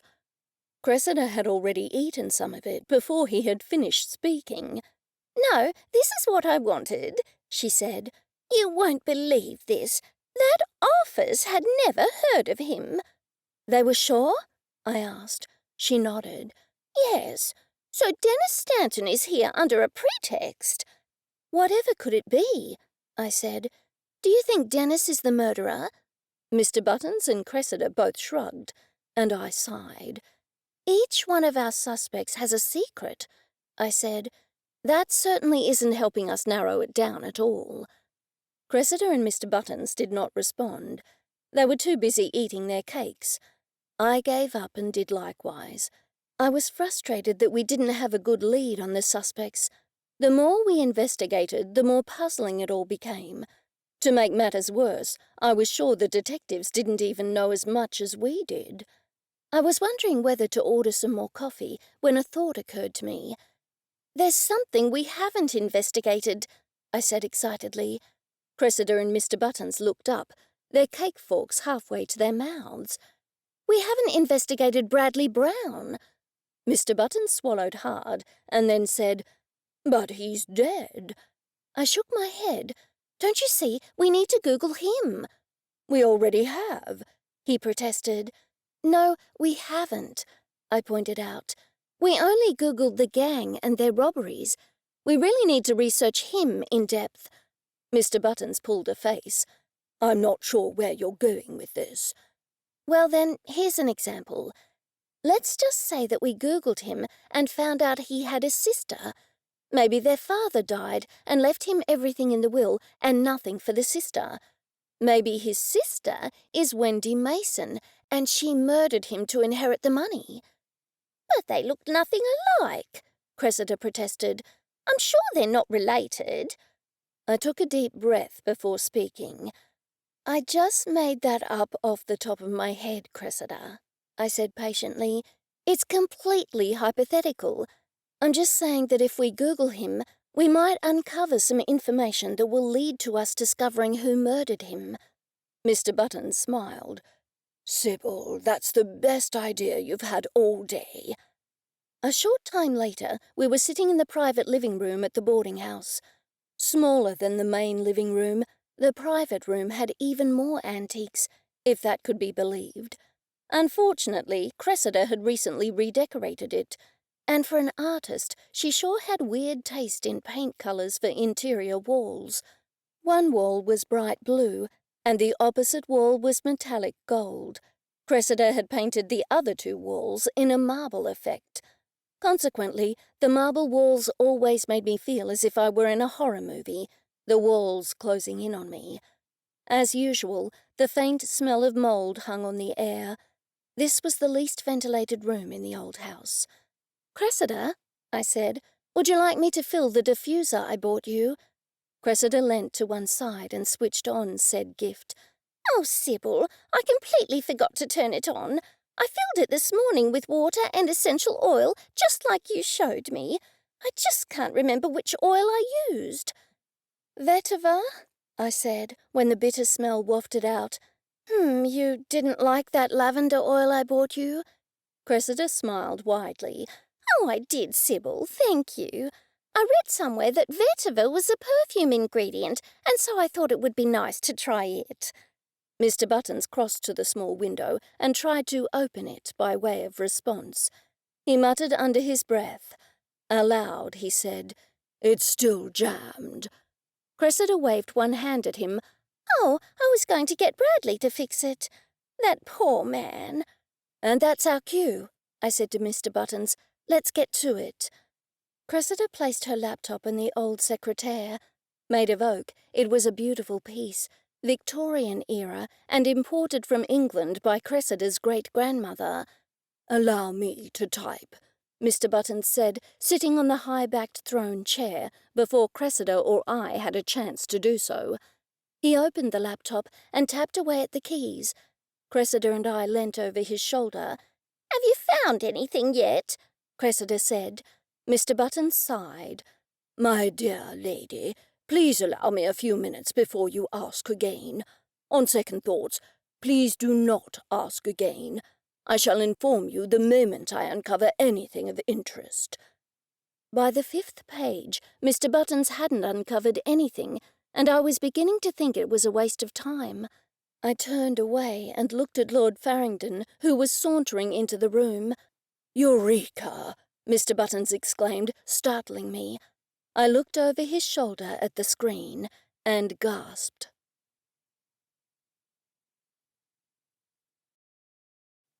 Chapter 15. Cressida leant so close to the screen that her nose nearly touched it. "I can't believe it. It is him, isn't it?" "He's many years younger, but it's clearly him," I said. Mr. Buttons jabbed his finger on the screen. "There's his name, written right under the photograph. Detective Dennis Stanton." "So Dennis was one of the detectives on the robbery case all those years ago," I said slowly, trying to process it all. "Well, that adds up now, with the real estate agents saying that they've never heard of him." "I'm not sure I follow your reasoning," Mr. Buttons said, turning around to face me. "Dennis is either the murderer or he's here for another reason," I said. "He obviously came to the boarding house to keep an eye on Bradley. He was pretending to look for a house to buy as a cover." "Of course, he himself could be the murderer," Cressida said. I agreed. "We can't rule anyone out. I should tell Blake that Dennis was involved in the case." Mr. Buttons touched my arm. "Do you think that's wise, Sybil? He'll ask how you became privy to the information." I rubbed my forehead. "Oh dear, you're right, Mr. Buttons. What should we do now?" "I think we should challenge Adrian and tell him we know he's not working for the Office of Geographic Names," Cressida said. "Then we should challenge Wendy Mason and tell her we know she didn't go gold panning that day, and ask her who the two men are. Then we could tell Dennis that we know he was on the bank robbery case and was one of those who put Bradley in prison." Mr. Buttons stood up abruptly. "My dear woman, you'll do nothing of the sort. It will be altogether too dangerous. If one of the boarders is the murderer, then saying such things will put your life in danger." "So you don't think the chef is the murderer anymore?" I asked him. Before Mr. Buttons could answer, Cressida butted in. "Oh, yes, I will tell Albert that we know he's not really French." Mr. Buttons threw his hands in the air. Cressida Upthorpe, haven't you heard a thing I've said? It's simply not safe to question anyone." To my surprise, Cressida agreed. "You're right, Mr. Buttons, I suppose. Let's look for more information on Dennis. That might throw some light on the case." Mr. Buttons returned to his chair, satisfied, but Cressida winked at me. I wondered what she was up to. I soon found out. "I'm just going to make a nice pot of tea," she said. "Sybil, would you like to help me make the sandwiches?" "Sure," I said, casting a sideways glance at Mr. Buttons to see if he knew she was up to something. It seemed that he did not. He was bending over the computer, staring at the screen. As soon as Cressida and I were out of the room, she whispered to me, "This investigation has stalled, and those detectives are useless. You and I are going to have to take matters into our own hands, Sybil." "I'm not sure I like the sound of that, Cressida," I said. "Our track record of confronting murderers hasn't done us much good in the past." "Pish-posh!" Cressida took my arm and steered me towards the dining room. "Who should we start with, Adrian or Wendy?" The matter was decided for us, as Adrian was sitting at the dining table, reading his iPad and sipping from a cup. He looked up when we entered the room, his brow furrowed. "You said you want to start with me." Cressida and I exchanged glances. "Yes, there is something we've found out," Cressida said. She crossed to the dining table and beckoned for me to sit next to her. "Adrian, do you mind if I come straight to the point?" He seemed a bit nervous, but shook his head. "We found out that you're not working for the Office of Geographic Names. There's no such office in New South Wales. Here it's called the Geographical Names Board. It's only called the Office of Geographic Names in Victoria." Adrian laughed nervously. "Silly me. I used to work for the Office of Geographic Names in Victoria when I first moved to Australia, so I got used to calling it that." "The game's up, I'm afraid, Adrian," Cressida said, sounding for all the world like a mob boss. "We've spoken to the council, who confirmed that there is no one in town from any such organisation. We'd like to know why you've told us such a big lie and what you're really here for. Perhaps we need to call the police and tell them. Did you murder Bradley Brown?" I managed to recover to the point that I shut my gaping jaw. I was shocked that she was so forthright. It seemed I was not the only one who was shocked. "No, I didn't," Adrian exclaimed. He wrung his hands and slouched in his seat. "Well then, why did you invent such a story?" Cressida pressed him. "Who do you really work for?" "I'm a journalist," he said shakily. "Aha!" I elbowed Cressida. "Mr. Buttons guessed he was a journalist." To Adrian, I said, "Were you doing a story on Bradley?" Adrian shook his head. "I didn't know a thing about Bradley, not until after he died. No, I'm writing a book on the Nithwell family of England." "Then why did you feel the need to keep that a secret?" Cressida asked. Adrian leant back in his seat. "Because of Mr. Buttons, obviously." Cressida and I exchanged glances once more. "What on earth does Mr. Buttons have to do with it?" I asked him. "You don't know?" He quirked one eyebrow. When Cressida and I remained silent, he pressed on. "Mr. Buttons is Lord Nithwell, the 15th Earl of Nithwell." At that point, the dining-room door flung open, and Mr. Buttons stood there, illuminated by the filtered sunlight behind him. He did not speak, and I held my breath, wondering how he would react. I wondered if he would be angry. So this was his secret. He must have known all along that Adrian knew, and that was why he was so uncomfortable with him, especially when Adrian was taunting him. To my relief, Mr. Buttons meekly crossed the room and sat at the table. "So my secret is finally out," he lamented. "After all these years of me being so careful to keep my identity hidden, I abandoned my life of privilege and simply wanted to live as a commoner in Australia. Was that too much to ask?" He rested his head in his hands. "Do you have family looking for you?" I asked him. He shook his head. "Not family, but custodians." He glared at Adrian. Adrian held up both hands, palms facing outwards. "I'm only doing my job. I've got to make a living. Lord Nithwell, I can't write that book without you. Plus, you're the most interesting person in it. It will be quite a boring book without you." I noticed that Mr. Buttons looked somewhat pleased by that remark. Adrian was still talking. "Your family's history is fascinating, but many people don't consider any history to be interesting. Now, the chapter on you will be fascinating. How many earls have left their homeland and gone to live in Australia, especially in a small country town where nothing ever happens?" "Except murders," I couldn't resist adding. Adrian ignored me. "Lord Nithwell, please let me interview you. I won't mention that you're living in Little Tatterford. I'll just say that you're living in Outback Australia." "Little Tatterford is hardly the Outback," Cressida said, visibly annoyed. Adrian shrugged one shoulder. "It sounds better that way," he said dismissively. "Lord Nithwell, if you will allow me to interview you, I'll keep you as anonymous as I can in the book." I wondered if there was a threat implicit in that statement.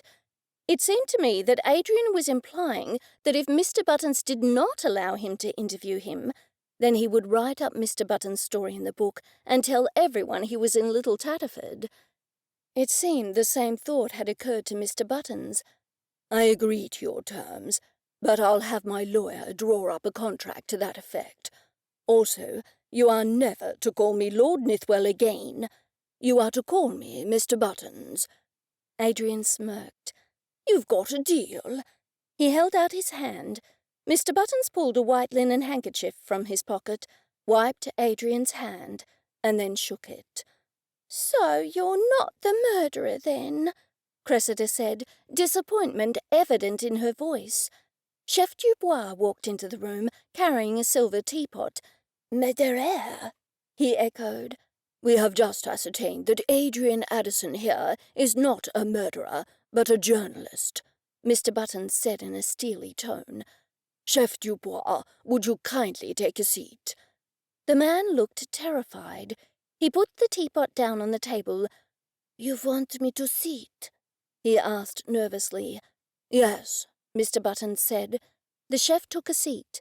He looked far more nervous than Adrian when Cressida had confronted him only minutes earlier. "We all know that you're not French," Mr. Buttons said. "Did you murder Bradley Brown?" The chef clutched his throat. "No, of course not." Mr. Buttons leant across the table. "You can drop the fake French accent, my good man. You're no more French than I am. I am sure you have never even been to Paris. Come clean, or it will be the worse for you." "You're scaring him, Mr. Buttons," Cressida said. "Please don't be upset, Chef Dubois. You don't have to be French to keep your job here. I want you to stay on as chef." "Good gracious me! You can't have a murderer as a chef, Cressida." Mr. Buttons' voice rose to a high pitch. "I didn't murder anyone," Chef Dubois said, although he had dropped the French accent. "I'm so sorry I lied, Cressida. My qualifications aren't the best, and I don't have any good references, so I thought if I pretended I was French, you wouldn't bother to check international references." Mr. Buttons made a strangling sound. "Cressida was hardly likely to check international references in person. There are such things as email and international calls," he added sarcastically. "Mr. Buttons is just a little upset at the moment," Cressida said in a placating tone. "Pay him no mind. Of course you'll keep your job, but not if you murdered Bradley Brown." "I didn't murder anyone," Chef Dubois said again. "I truly apologize for lying about my qualifications, but I didn't murder anyone." I had forgotten that Adrian was there. He looked fascinated by the whole exchange. I certainly hoped he didn't put that in his book. It struck me that we only had his word that he was a journalist. Perhaps he was the murderer after all. Still, It would be strange for him to say he was working for the Office of Geographic Names as a cover story for the fact that he was a journalist writing a book on Mr. Button's family, which in turn was a cover story for the fact that he was a murderer. I shook my head and smiled to myself. No, that would be too far-fetched. And then again, was Chef Dubois the murderer? Perhaps he had a connection to Bradley that we didn't know about. It was time we spoke to Wendy Mason.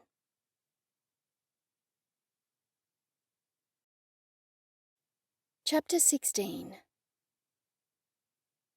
I'm glad Chef Dubois isn't the murderer, Cressida said after the three of us were back in the private living room. Mr. Buttons looked most put out. I still reserve judgment on that one. Cressida shook her head and bent down to stroke Lord Farrington. Cat hair flew in all directions. No, Lord Farrington has always maintained that Chef Dubois is innocent. He vouches for him. Mr. Button's eyes narrowed, but he said nothing. I think he was transfixed by the cat hair. So, Mr. Buttons, I'm surprised to know that you're an earl. I considered how to word it before I asked him, and I thought that preferable to demanding to know why he hadn't told us. Mr. Buttons lowered himself gently into one of the antique chairs, this one upholstered in an unpleasant shade of mustard damask jacquard fabric. Lord Farrington had been about to leap into that very seat, so he shot Mr. Buttons a filthy glare. Mr. Buttons wrung his hands nervously and looked at the floor. I came to Australia to escape my past, he said in a small voice. Cressida stood over him and folded her arms. Mr. Buttons, here I was thinking we didn't have any secrets from each other. I must say I'm most disappointed in you. And escaping your past. It makes you sound like you're a criminal.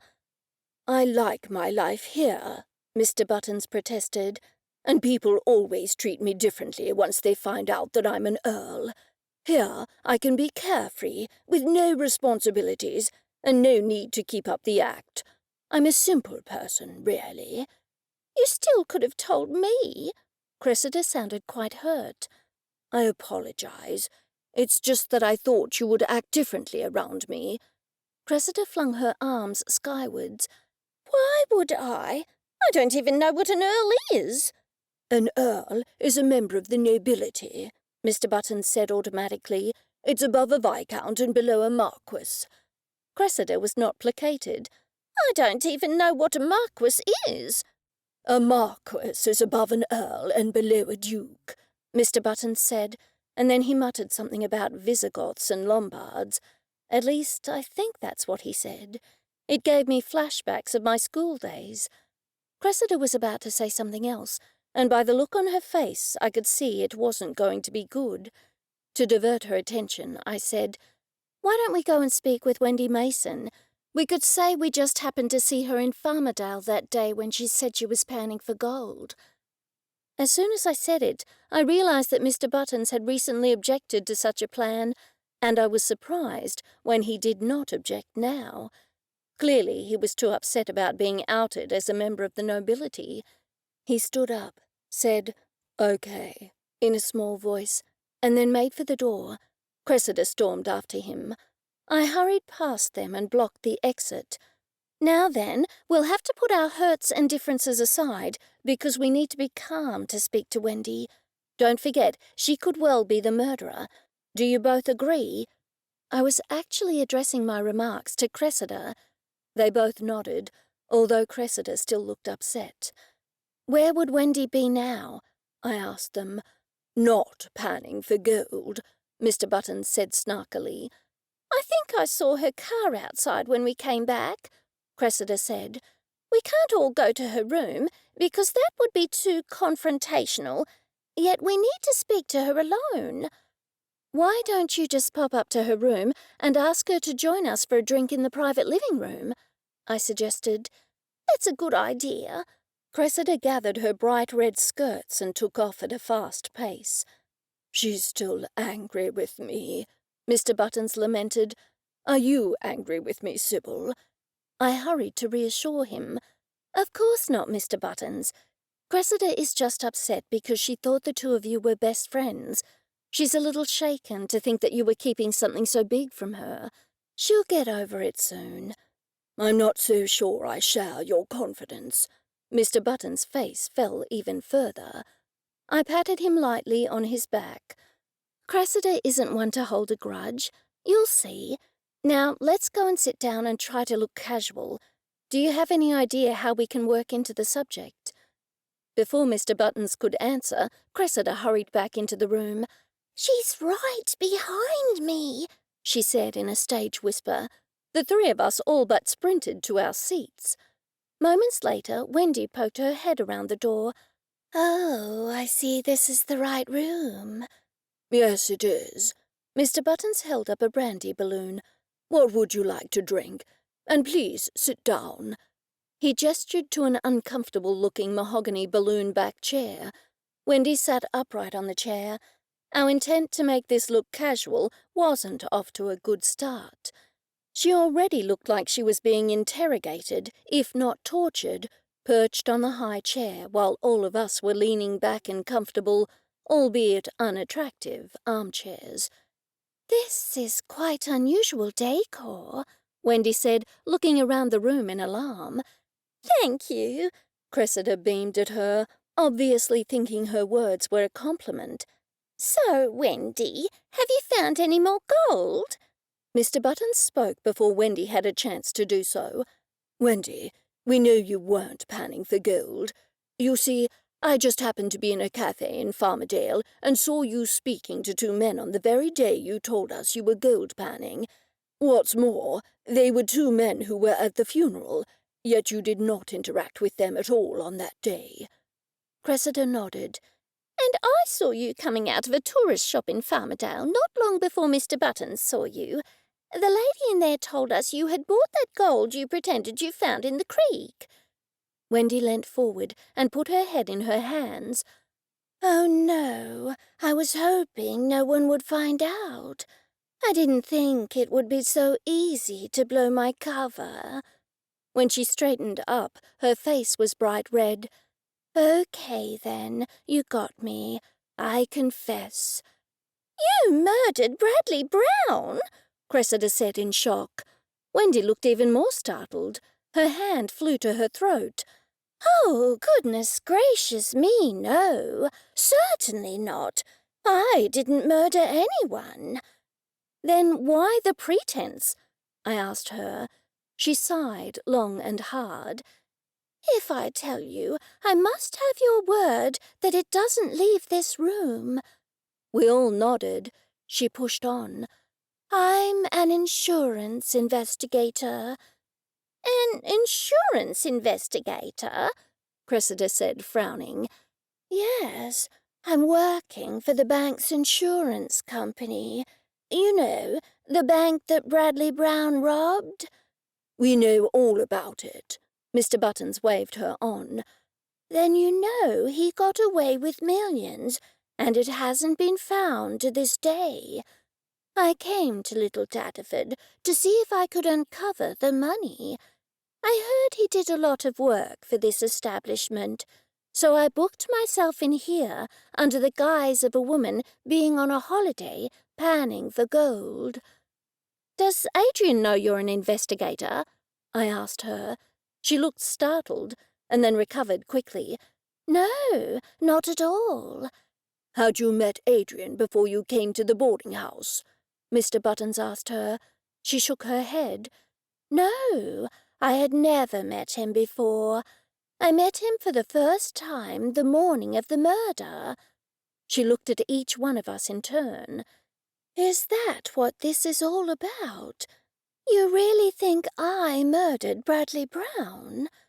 Mr. Buttons sputtered, and Cressida fumbled with her hands. So I answered, "Yes, you were one of our suspects, to tell you the truth," I said. Instead of being offended, she smiled. "And you're concerned because the murder happened on your property and those detectives are worse than useless?" "That's exactly right," Cressida said with feeling. "If you didn't do it, do you have any idea who did?" "I thought it might be either Adrian or the chef," she said. And please keep this to yourselves too, but Dennis Stanton is a retired detective." We all nodded. "We know," I said. "He was on the team that had Bradley sentenced for the robbery." Wendy clutched her stomach.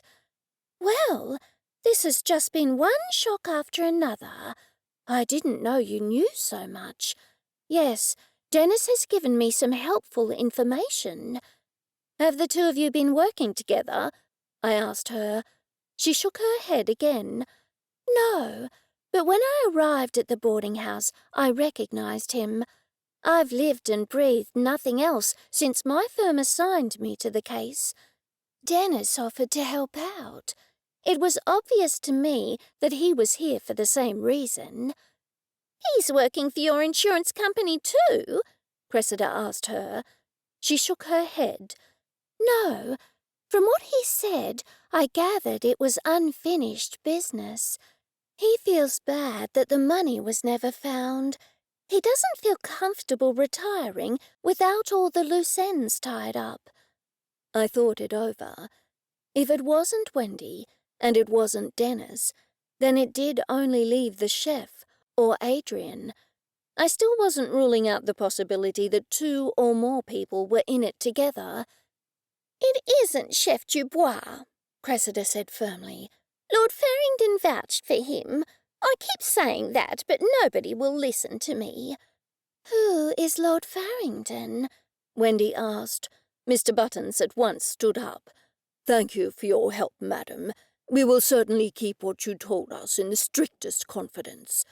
He offered her his arm and then hurried her to the door. He opened the door for her and then watched her walk away. Mr. Buttons hurried back to us. "I know who the murderer is," he announced.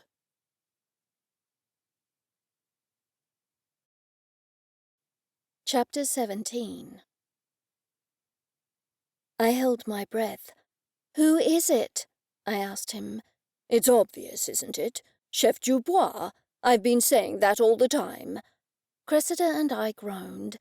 "It's Dorothy all over again," Cressida muttered. "What makes you think it's the chef?" I asked him.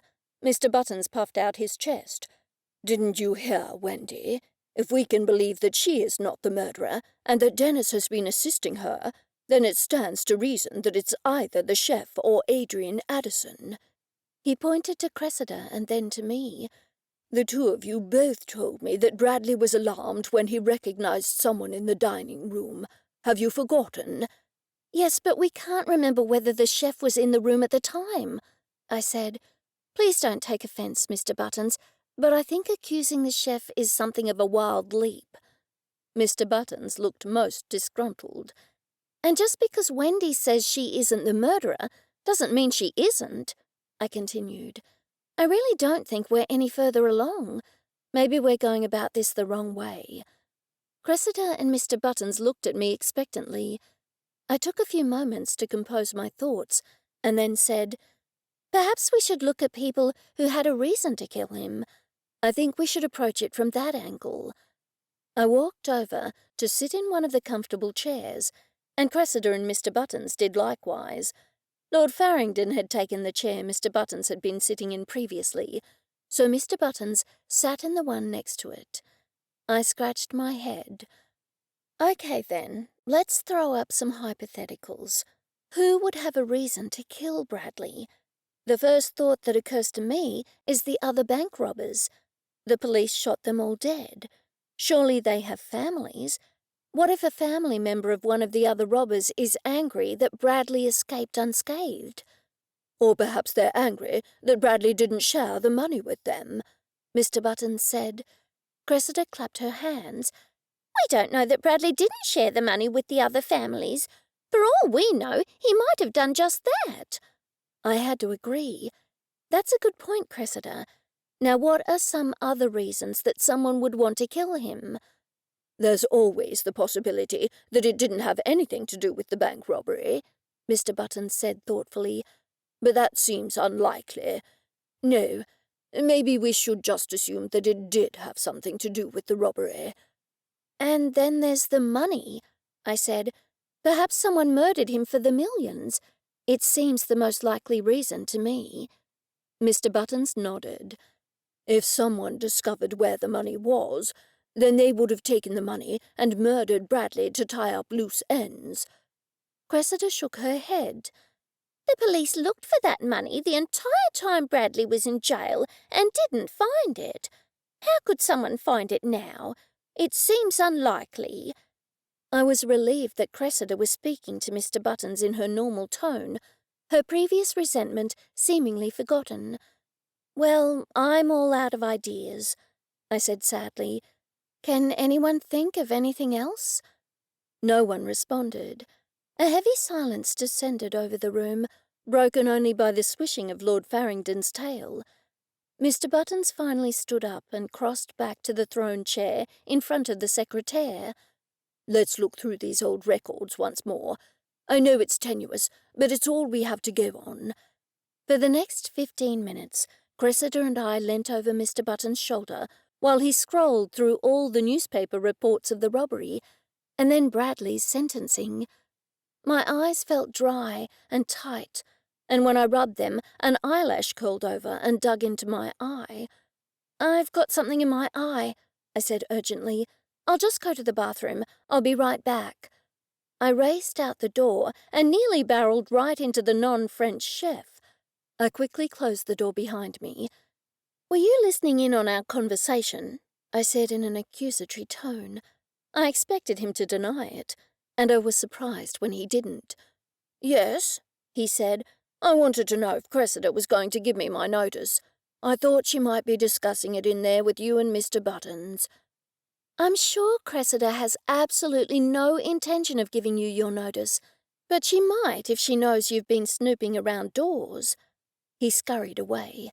If only I could remember whether he had been in the room when Bradley looked shocked.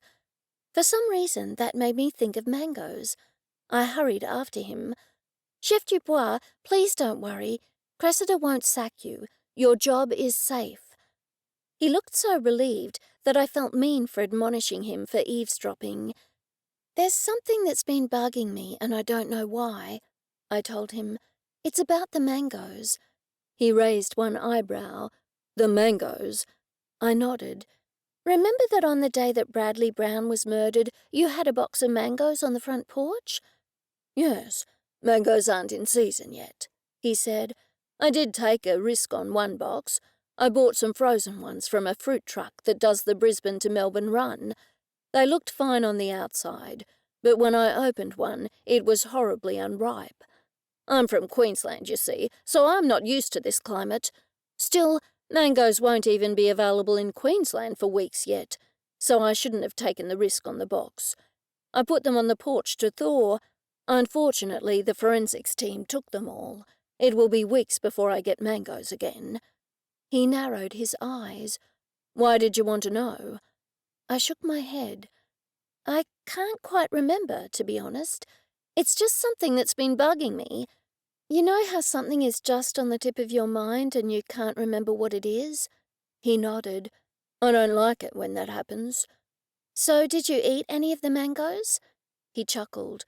There is no way anyone could have eaten one of those unripe mangoes. They were white-green inside. They wouldn't have been ripe for ages.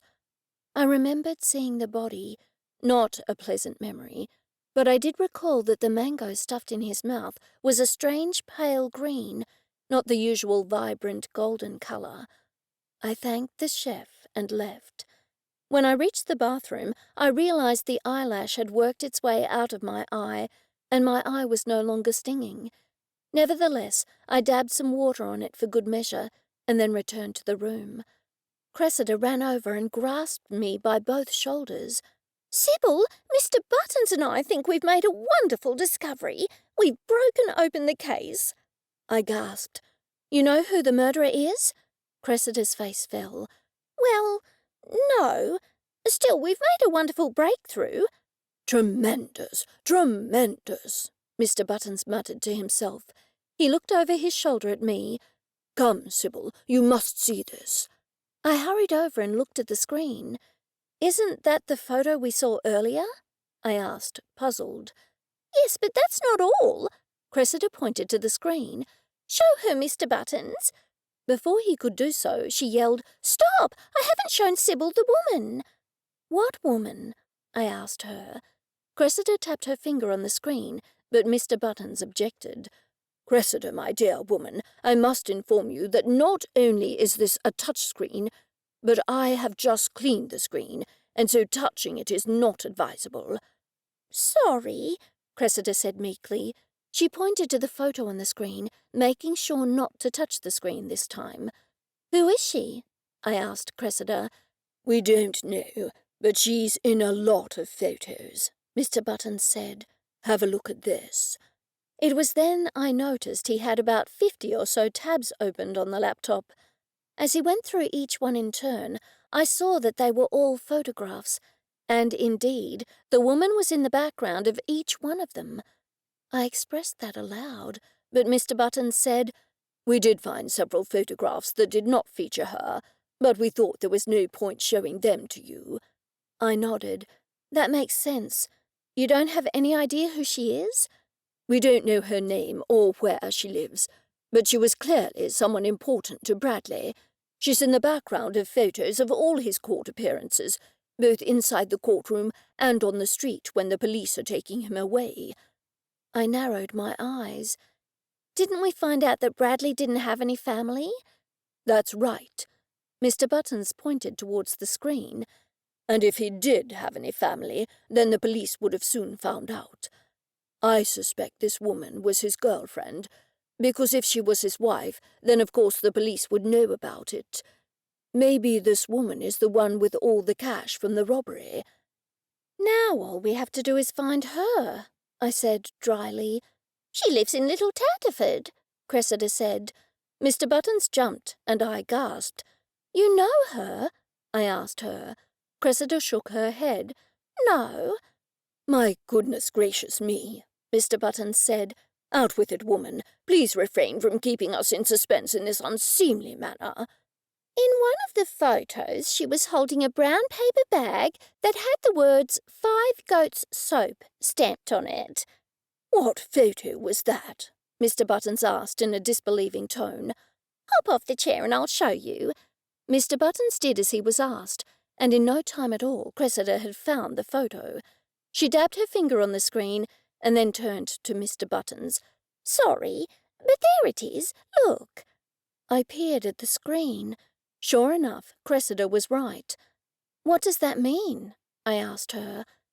5 Goats Soap is a local Little Tatterford business, Cressida said. It's been going since the mid-1980s.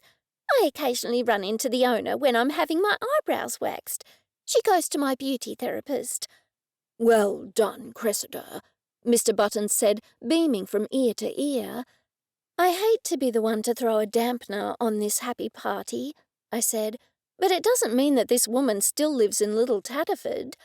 Oh, yes, she does, Cressida said in a matter-of-fact voice. I often see her at the local supermarket. I was struck speechless, but Mr. Buttons apparently was made of stronger stuff. Well, why didn't you tell us so, woman? He bellowed.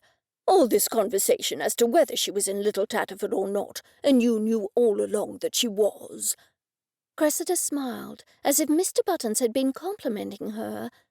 Yes, I did, she said cheerily. I recognised her.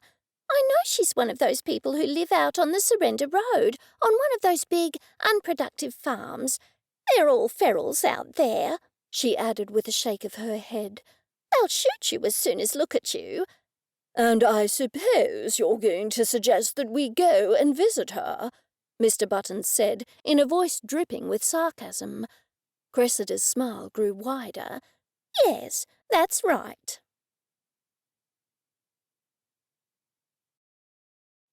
Chapter 18.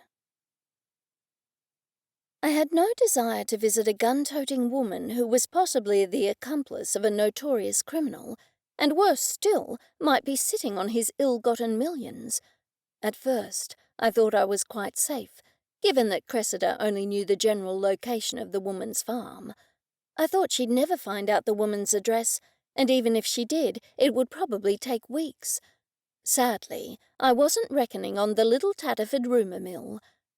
Mr. Buttons and I were sitting in Cressida's car while Cressida was showing the photo she had made Mr. Buttons print to one of the local hairdressers.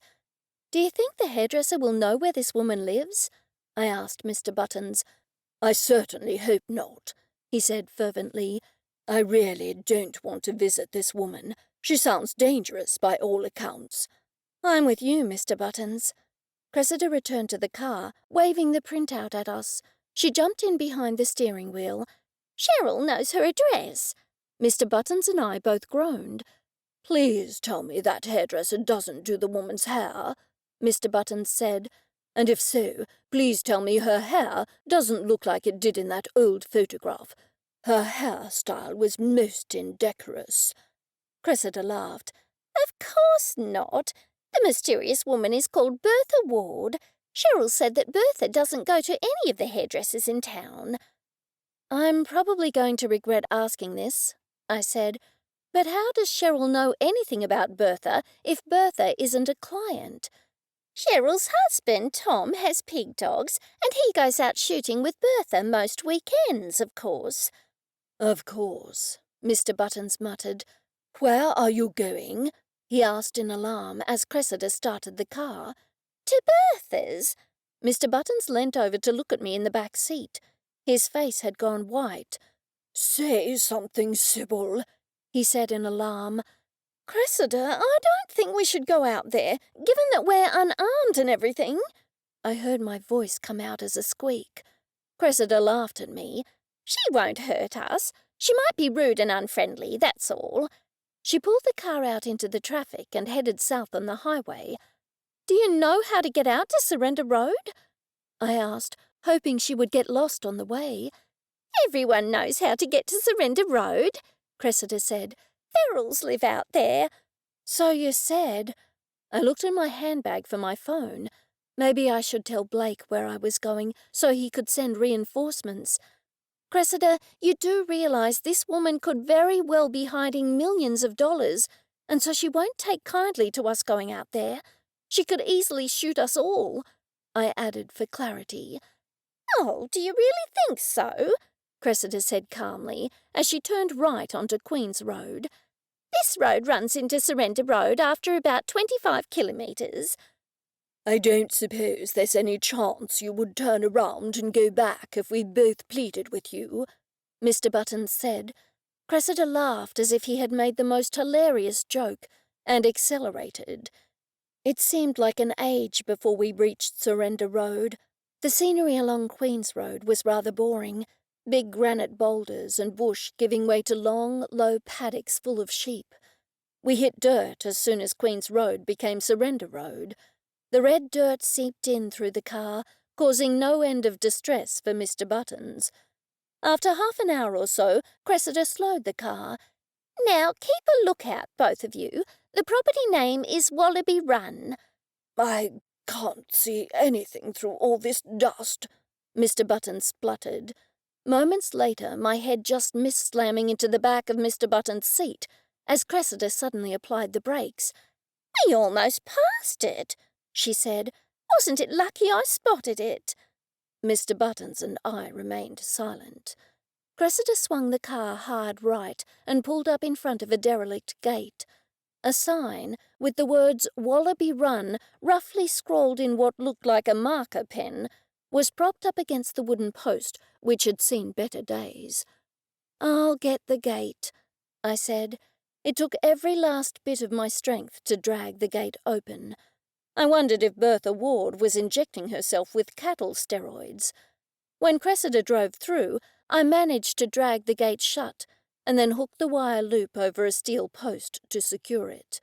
My biceps and triceps were burning from the effort.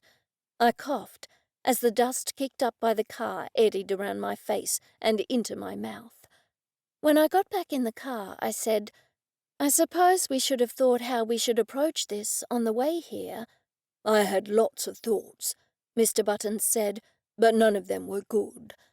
"Leave all the talking to me," Cressida said. She took off, a little too fast for the road, which was filled with potholes, some so big I wondered if we could lose a tire. "How far to the house?" Mr. Buttons said after we had been going for 5 minutes. Cressida did not need to answer because we rounded a bend and there was the house. Cressida slowed the car and parked in front of the house. "I don't think we should knock on the back door," she said. "We don't want to frighten her." "Maybe we should all stay in the car and wait until she comes out to us," I said. Soon, any thoughts of getting out of the car were put to rest by the pack of dogs that suddenly appeared, all barking ferociously and showing their fangs. I instinctively locked my car door. The dust cleared, and in front of me I saw a large rifle. It was being held by a hefty, burly woman. She was wearing a floral print dress and knee-length gumboots and a wide straw hat. It's a wonder I even noticed that, because the rifle was pointed straight at us. The dogs stopped barking and all ran to stand behind her. Cressida got out of the car, despite our protests. "Hi, I'm Cressida Upthorpe from the boarding house in town," she said in a loud voice.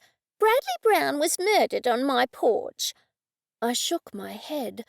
Of all the things to say to a gun-toting woman on steroids. The woman remained silent, which I took as a good sign. She had not shot at us yet. Cressida must have taken the lack of gunfire as encouragement, because she added, "I'm here with Mr. Buttons, who is my permanent boarder, and Sybil, who rents a cottage from me. They're good friends of mine, and we're concerned that our lives might be in danger. The three of us are investigating Bradley's murder because the detectives are worse than useless." The woman lowered her gun marginally and slowly walked over to us. She was walking in the same way that she would stalk a wild animal. She jerked the gun. "Get out of the car, you two." I took a deep breath and got out of the car. Mr. Buttons did likewise. Bertha edged around. "The three of you, stand over there," she said, motioning with the gun. She glanced inside the car quickly. "What did you say your name was again?" "Cressida Upthorpe. Bradley was doing odd jobs for me." Bertha walked over to Cressida. "Yes, he told me. Can you vouch for these two?" "Absolutely," Cressida said. "They are dear friends of mine." Bertha lowered the rifle to her side. "Were you followed?" "No," Cressida said. "We haven't seen a car in miles." Bertha nodded. "Well then, you'd better come inside for a cuppa." My knees went weak with relief. Mr. Buttons and I clutched each other and fell in behind Bertha and Cressida, who were striding towards the house. The house looked like any other in these parts, low, wooden, and tired, with a wraparound porch, and painted in an unattractive and unremarkable shade of pale blue. Gumboots were strewn all over the porch, and various Siamese cats were curled up, asleep. Bertha must have seen me looking at the cats, because she said, "They're my pet cats. The farm cats don't come up to the house." She pointed out towards the closest barn, where several cats were curled up in the sun, asleep. One of the big black and white dogs had followed us onto the porch. A Siamese cat stood up, arched her back, and hissed at him. The dog put his tail between his legs and ran away, scattering the chooks in all directions. "My Siamese cats are vicious," Bertha said proudly. "Come in. No need to take off your shoes." I was expecting the interior of the house to match the exterior, but I was mistaken. The door opened onto the foyer, the floor of which was covered by even more gumboots, and from the pegs on the walls hung various oilskins and coats, as well as a stockwhip. The foyer, in turn, opened onto the kitchen, and that was a surprise. Every manner of stainless steel European appliance graced the room. There were 2 dishwashers, a huge double-door fridge, a very expensive coffee machine, and various other appliances. I found it rather incongruous, because the old bench tops were made of laminate, and a formica and metal table from the 1950s sat in the middle of the room. At any rate, I could easily see where some of the bank robbery funds had gone. Bertha poured water into the jug. "I'll put the billy on," she said. While the jug was boiling, she opened a plastic container and tipped a large pile of biscuits onto a plate. Anzac biscuits. I made them myself." She was still eyeing us warily, but her manner was friendly enough, and she was no longer threatening to shoot us. I could feel the tension slowly leaving my body. She poured us all a cup of black tea and then sat at the kitchen table with us. "Now, why have you come to see me?" Mr. Buttons and I shot Cressida a warning look, but either she didn't see us or she didn't care. "We think Bradley hid the robbery money at your place." I gasped and judged the distance from Bertha to her rifle, which was propped up next to her refrigerator. "We don't care what you do with the money," I hastened to add. "It's just that we think you might be in danger if you've got it. We're also worried that we're in danger because whoever murdered Bradley must be looking for the money." To my enormous relief, Bertha kept her seat. She pointed to Cressida. "Bradley told me if anything happened to him, I could count on you. He said you gave him a chance when no one else would. You were always good to him." She pulled a tissue from her pocket and dabbed at her eyes. Once more Cressida came straight to the point. "Do you know who murdered him?" Bertha bit her lip. "The police don't know I exist," she said. "Bradley and I were never legally married. He always knew he was going to get caught, but he said he'd make hay while the sun shone. He went to great lengths to keep me out of the public eye. If anyone thinks I've got the money, they will certainly come for me. I'm ready for them, though." She pointed to an army-issue metal chest on the floor. "That's full of grenades and various other useful items. Bradley had connections." I fought the urge to sprint from the house. "I have security cameras all around too," she added, "but you'd never spot them. It was hard for me, Bradley being in prison all those years, and as soon as he got out, some scumbag topped him." "Do you know who murdered Bradley?" Cressida asked once more. Bertha sipped from her cup before speaking. "Bradley always said the less I know, the better off I'd be. He told me that someone came to see him and demanded half the money." "Did he say whether it was a man or a woman?" I asked her. She looked surprised at the question.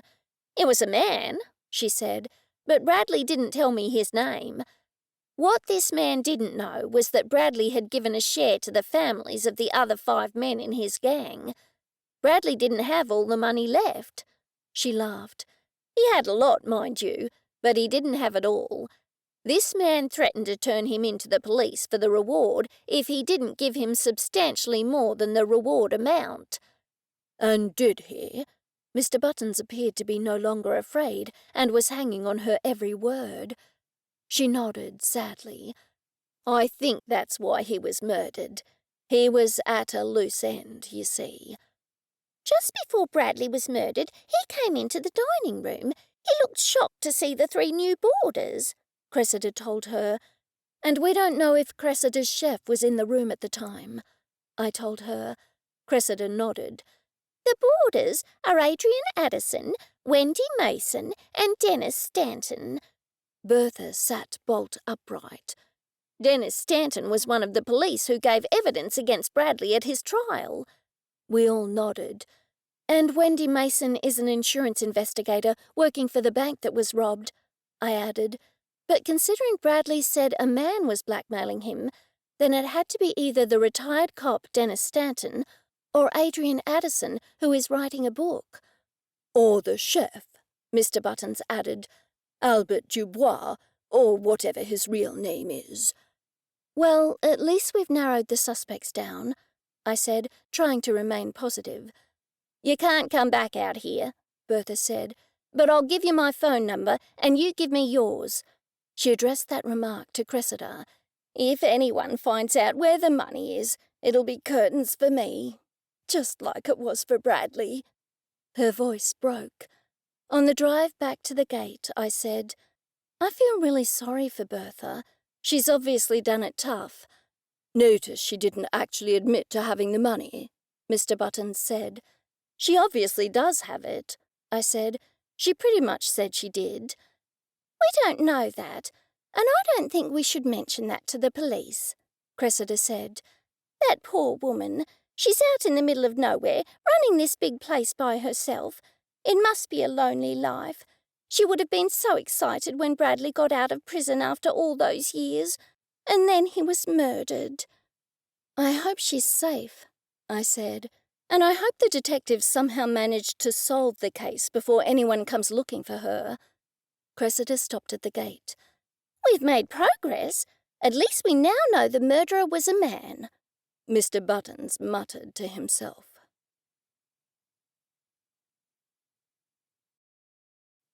Chapter 19. By the time we got back to the boarding house, we were no closer to discovering the murderer. I wanted to go back to my cottage, but Cressida didn't like the sound of that idea. We're close. I just know we are, she said, rubbing her temples furiously. Mr. Buttons held one finger to his mouth. The walls have ears. Let us convene to the private living room. Is there any point going over it one more time? I asked them. We've just talked about it at some length, and we haven't come up with anything. I agree with Cressida, Mr. Buttons said. We need to put our heads together. But we've already done that, I said, stating the obvious. Still, I could see I was defeated, so I followed them into the garishly decorated living room. Oh, that reminds me. I finished a new painting the other day, Cressida said. Would you like to see it? Mr. Buttons and I said no in unison. Cressida merely shrugged one shoulder. Should we fetch a pot of tea and some sandwiches before our discussion? How about we give it half an hour, and if we don't come up with anything, we'll officially give up for the day and have some sandwiches then, I said. To my relief, the other two agreed to my time limit.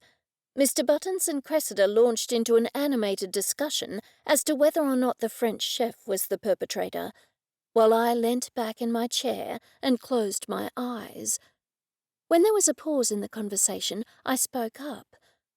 We know it wasn't Wendy because Bertha said it was a man, and I very much doubt that it's Adrian. He is genuinely writing a book on Mr. Buttons' family. That only leaves Albert Dubois and Dennis Stanton.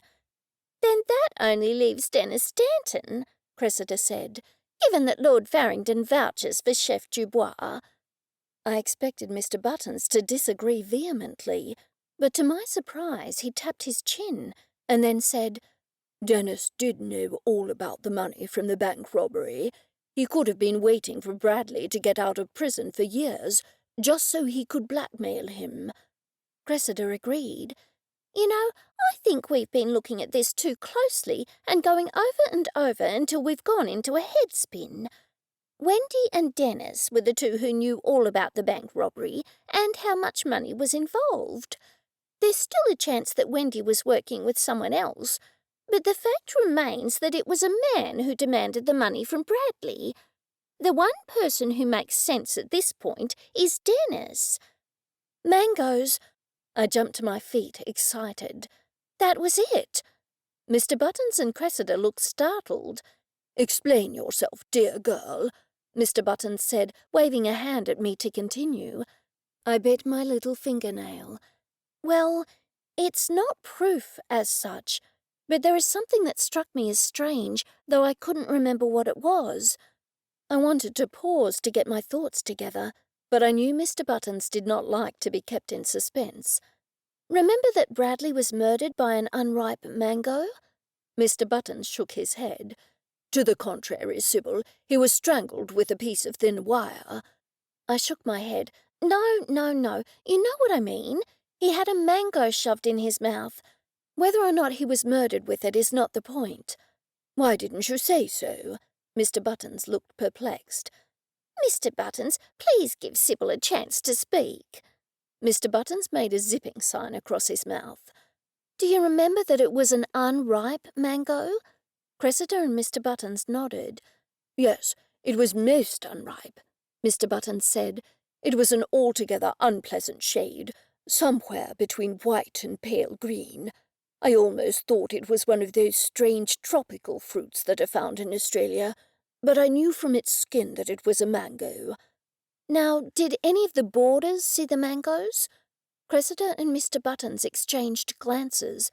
No, I don't think so. Did the forensics team confiscate the whole box? Mr. Buttons said. Cressida nodded vigorously. That's right. They took the whole box, and then they took the bits of mango from his mouth and from the porch around him. So are you all absolutely sure that the boarders didn't see the mango? Indubitably, Mr. Buttons said. Cressida agreed. Without a doubt. I waved my finger at them. When I was walking with Dennis around the garden the other day, we were talking about plants and how most flowers don't do well in this climate. I said something about fruit, and he said he noticed that the mangoes here were unripe. He even said they were white inside. Later on, something about mangoes was niggling at me, but I couldn't think what it was. I'm still not sure where you're going with this, Sybil, Mr. Buttons said. Don't you see? Those mangoes looked ripe enough on the outside, didn't they? Yes, they did, Mr. Buttons said. And the only opened one was the one shoved in Bradley's mouth. To put it in a nutshell, if anyone looked at that box of mangoes, they would think all those mangoes were ripe. It was only the one in Bradley's mouth that was clearly unripe. Cressida gasped. So Dennis must be the killer? Unless he saw mangoes in town somewhere, Mr. Buttons said. I love mangoes, I said. If any mangoes ever turned up at the supermarket, I'd be the first to know. However, I know it's far too early in the season for mangoes. There's no way any mangoes would be for sale in Little Tatterford, or in Farmerdale for that matter. It's going to be weeks before any mangoes come to town. Chef Dubois told me he got a box cheaply from a fruit supplier that does the Brisbane to Melbourne run. He hadn't bought any mangoes before that, and he said he certainly won't buy any more until they're in season. So how did Dennis know that the mangoes were a white-green colour inside? Because he smashed one into Bradley's mouth, Cressida asked me. I nodded solemnly. Exactly. But that evidence would hardly stand up in a court of law, Mr. Buttons said, tapping his chin. I thought about it for a moment.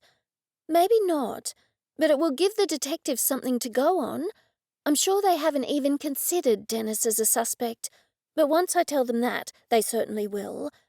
Yes, that's a good idea, Mr. Buttons said. Sybil, call Blake now and tell him, and then call the detectives. Cressida spoke up. Sybil, don't tell Blake about you-know-who.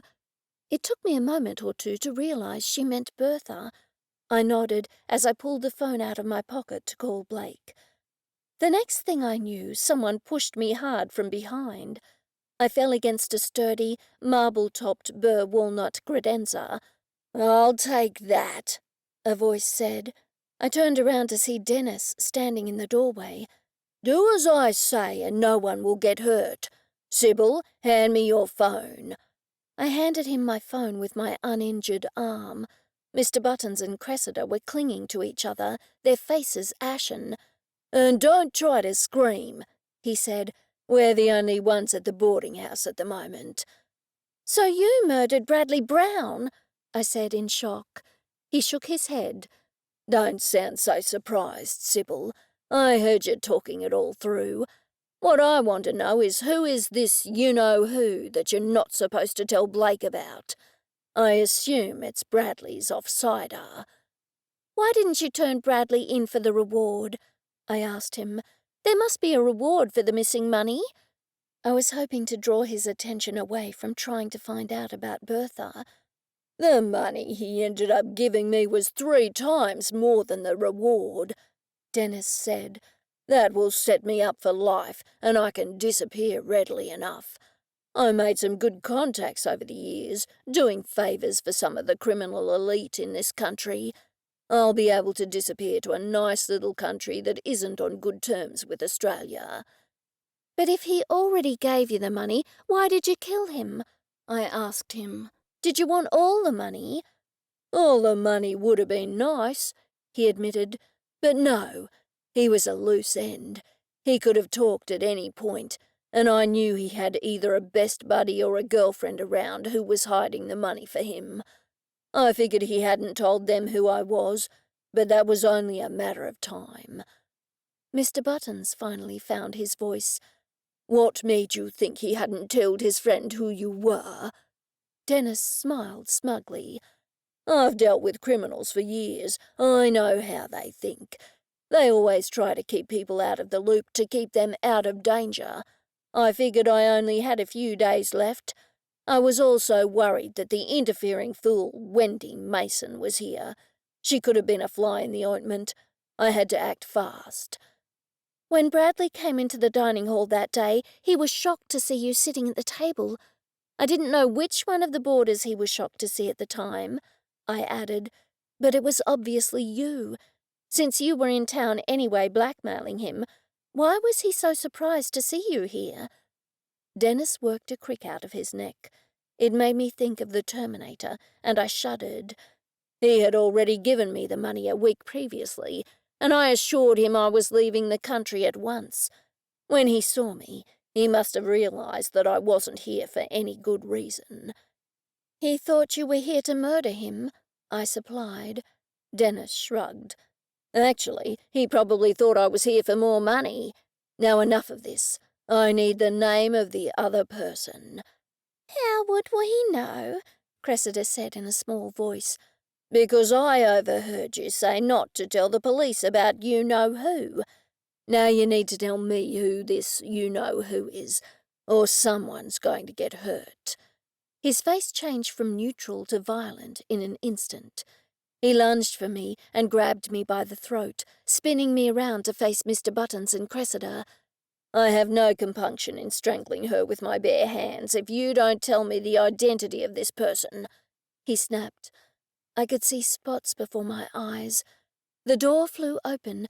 Through the spots I could see a figure that looked like Chef Dubois. He pulled a knife out of his chef's belt. Dennis motioned him inside with his free hand. "Drop the knife or she gets it," he said. "And don't get any ideas. I can strangle her before you reach me." It all happened so fast. I saw the chef raise his arm, and the next thing I knew, I was released. Simultaneously, Dennis let out a scream of pain. I turned around and saw a large knife sticking out of his leg. While I was processing that information, I noticed that he had 2 knives sticking out of his shoulders. Soon he was a veritable pincushion. Mr. Buttons lunged for my mobile phone, abandoned on a nearby chair. He called emergency. Cressida ran over to me.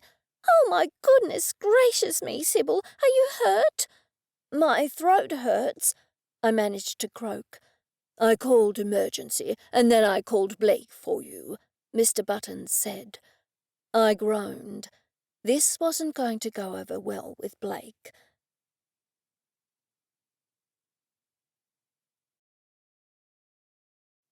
Chapter 20. We were sitting in my cottage trying to relax after the events of that afternoon. I was sitting on the sofa next to Blake, who had his arm around me protectively. Sandy was asleep in front of the fire, snoring lightly. Mr. Buttons and Cressida were sitting opposite me on separate chairs, as was Albert Dubois. I still didn't know his real name. Unfortunately, Max was also sitting with us and acting quite perky for a bird that should soon be asleep on his perch.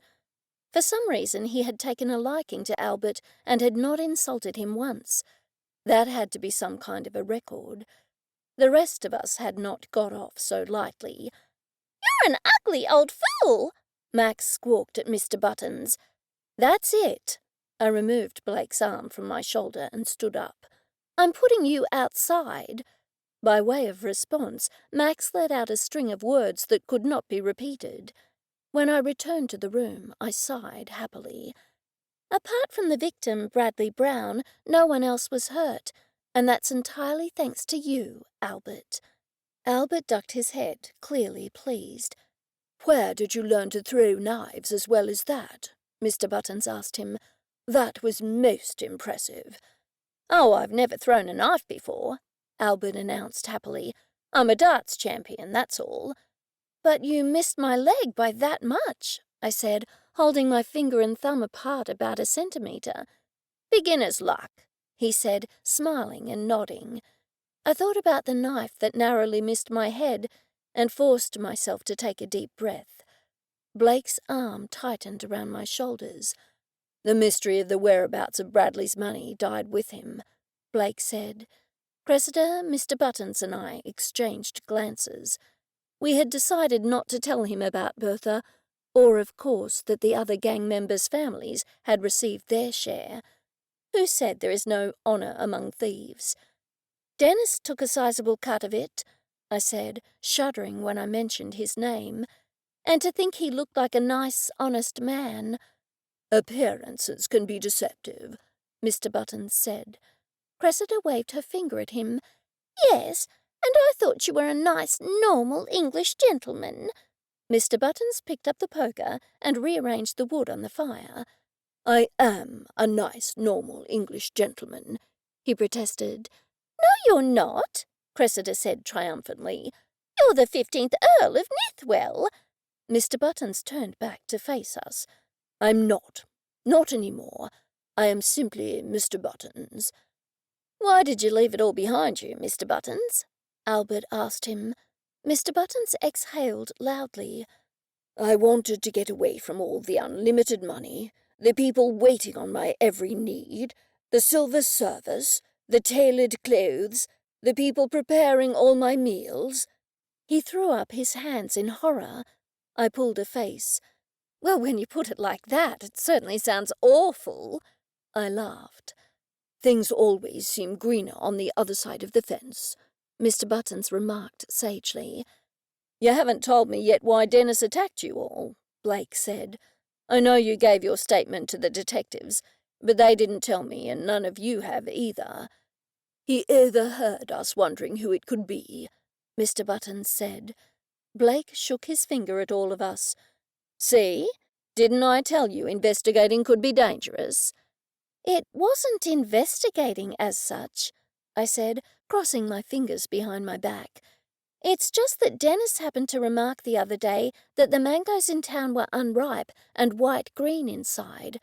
And then it dawned on me that the only mangoes in town would have been the ones that you bought, Albert. The only way Dennis would have seen that mango was if he had been the one to stuff it in Bradley's mouth." Mr. Buttons nodded. "And while we knew that wasn't evidence as such," Mr. Buttons said, "we were still about to call you." Cressida chimed in. "Yes, Blake, we were about to call you when Dennis came in and tried to strangle Sybil." Blake's arm tightened around me once more. I knew he was about to say something, so I changed the subject. "In all this fuss, I forgot to tell you all that my lawyer called earlier today. My settlement is through. He said it will be in my bank account in a couple of days." Cressida's face fell. "Does that mean you're going to move out of here and buy a house in town?" I didn't know what to say. I thought for a moment and then said, "I like being close to you and Mr. Buttons, and while I do love this little cottage, it is cramped and tiny, plus it isn't well insulated." I thought I should stop there to avoid insulting Cressida. "So you want to go back to living in civilization?" Mr. Buttons asked me. "Of course not, Mr. Buttons," Cressida said in a scolding tone. "Sybil wants to stay here in Little Tatterford. Isn't that right, Sybil?" "Yes, I'm staying in Little Tatterford, and I'd like to stay near you and Mr. Buttons, only there are no houses near the boarding house." Cressida clapped her hands together. "This cottage sits on 5 acres. Why don't you buy it from me, Sybil? I could do you a good price, and there are plenty of lovely level home sites on the acreage. Then you'd be just as close to us as you are now. You could build a really big house, big enough for more than just one person." She looked pointedly at Blake as she said it. My cheeks flushed hot. "We should talk about this later," Blake said. "I, for one, think it's a great idea. If you are going to build a bigger house," he winked as he said it, "then perhaps another person should contribute half, and it should be bought in joint names." I fell silent as the implication of his words sank in. Mr. Buttons and Cressida beamed widely. I snuggled against Blake, enjoying the comfortable crackling and woodsy scent of the fire, and looked at my friends, including my new friend Albert, the non-French chef. Several hours ago things had looked dire, yet now they looked the very opposite. I was happy and filled with hope for the future. The end.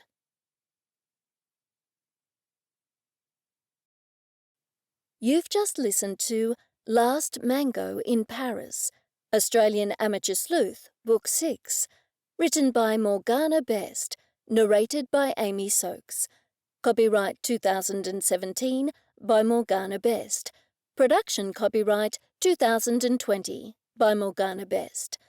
If you've enjoyed this audiobook, please consider leaving a review and recommending on social media or directly to friends and family.